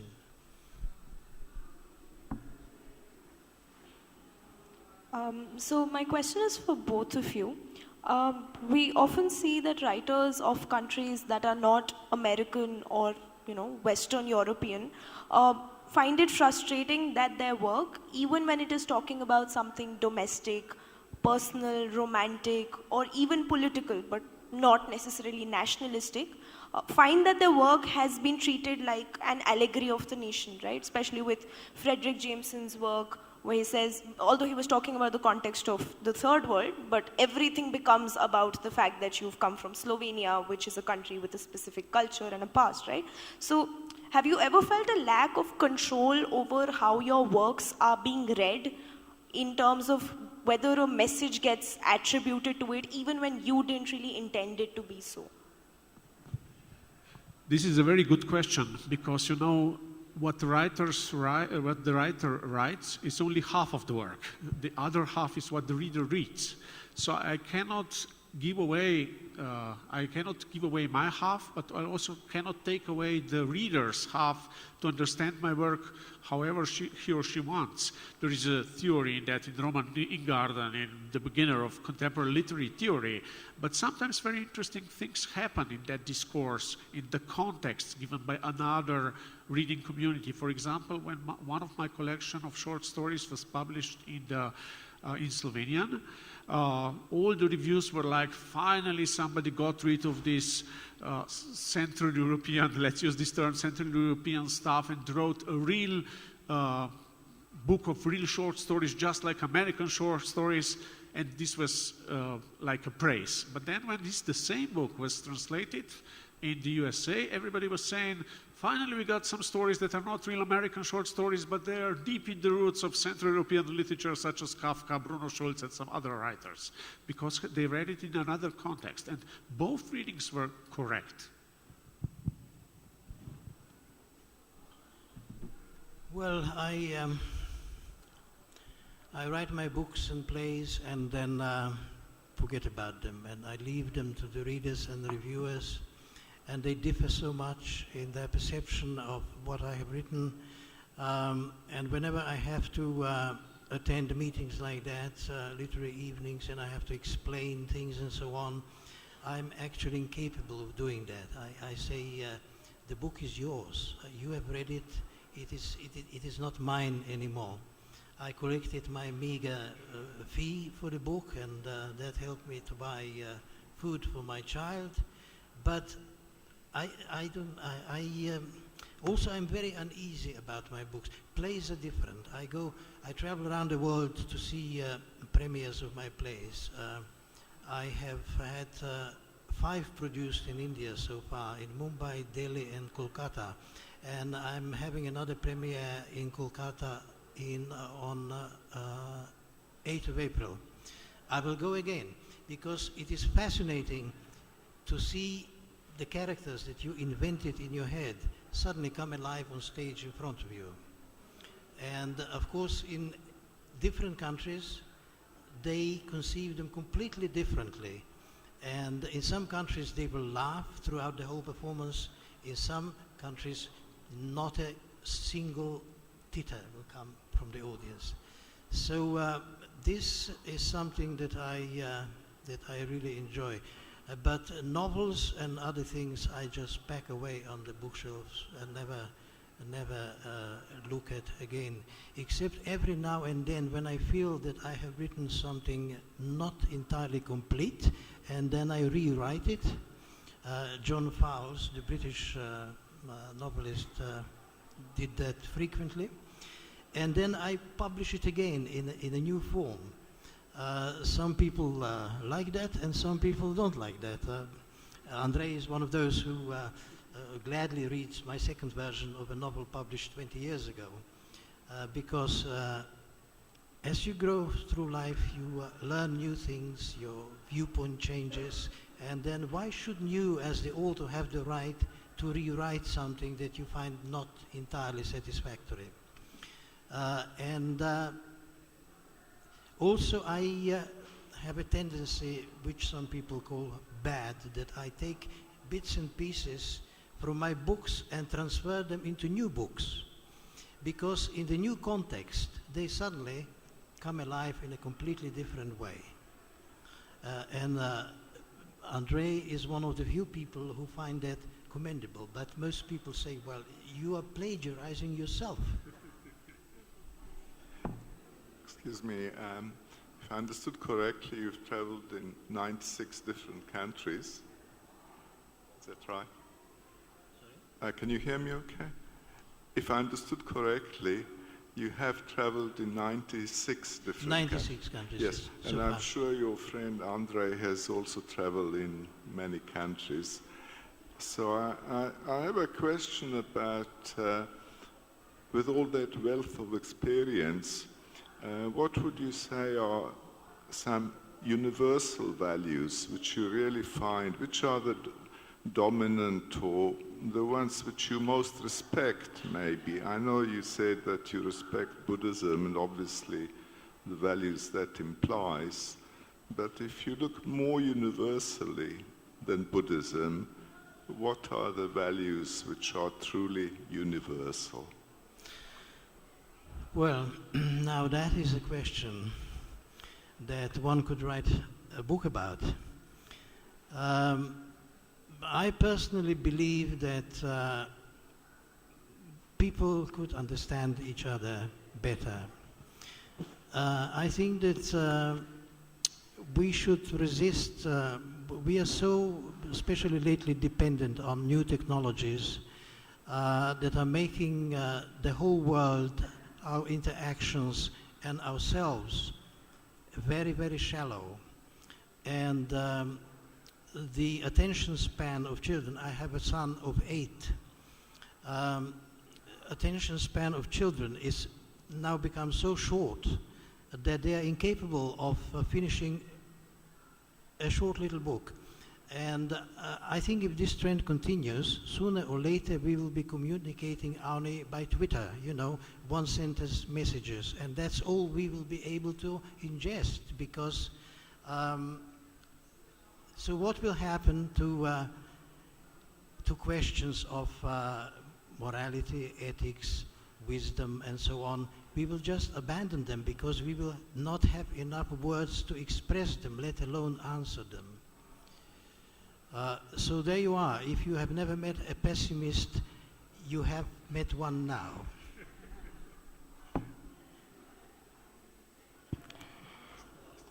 Yeah. Okay. So it's to Ewald, and you spoke about having to return to Slovene because you couldn't quite go deep inside in English. So my question is perhaps a little difficult or maybe silly, I'm not sure, but was that about language or about nationality, or is it something more ineffable? Now, when you're a child and you experience life for the first time, that makes a deep impression. I mean, it's imprinted in your memory, in your soul, in your mind, and so on. And the experiences of the first 7 years are the most important in any person's life. You are actually, by the age of 7, you are a fully formed human being. Everything else that comes later, it's only an added layer of a slightly different version of what you carry inside yourself already. So to reach down to those early experiences, for me, in a language that I learned when I was an adult already, because when I came to England, I didn't speak a word of English. I had to learn it on the street. And then when I could speak it with all the mistakes that the English make as well when they speak English, then I went to study. But I found it impossible because of course with the language you ingest the culture as well. And it became a kind of wall that I couldn't break through in order to reach myself, my true self. And although I was aware of the fact that I am now returning to writing in a language that is spoken by 2 million people, and let's say 1 million of them sufficiently well to be able to read my books, I did it anyway, and I think it was a very good decision, and it made me happy. And I would never, I still, I mean, why not? I write some plays are easier to write in English than novels. I write some plays in English and translate them into Slovene, or vice versa, because this way I keep checking myself, because the first version is always half rubbish anyway. And when you translate it, you can see what is wrong with the text, and you can correct it. So in a way, I am in a fortunate position of being able to live in both languages and use them to my advantage.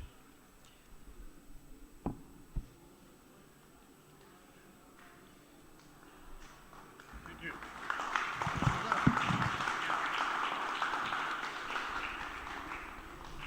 It was indeed a fascinating session today. Thank you so much, and a little token of appreciation from our side. And thank you, audience. We had a wonderful audience today. And this was the last session for the day from Mahindra Humanities Center, Durbar Hall today. We'll see you all tomorrow. And our authors would be available at the book signing counter. And we have to thank our title partner, Z, in association with Rajnigandha Silver Pearls, powered by Airtel, our venue partners, Google, Ford, Mahindra Humanities Center, supporters, Aga Khan Foundation, Dettol Banega Swachh India, official cause of the festival, Amity University, university partner, Dove, Rajasthan Tourism, British Council, the Jetty, Glenlivet, Amway, Kotak Mahindra Banking Partner, AU Financiers, NH Health, Healthcare Partner, Jan Mikalski, Coca-Cola Beverage Partner, YPO WPO, Kingfisher Good Times Partner, Diggy Palace Hotel Venue Partner, Rambagh Palace Hospitality Partner, Inaugural Dinner, Le Meridian Hospitality Partner, Writers Ball, Clark's Amer Hotel Music Stage Partner, State Bank of Bikaner in Jaipur, Indigo Domestic Airlines Partner, Uber Mobility Partner, Penguin Random House, Nestle, our media partners, Patrika Group, Red FM, Dainik Bhaskar, DNA, and Twitter.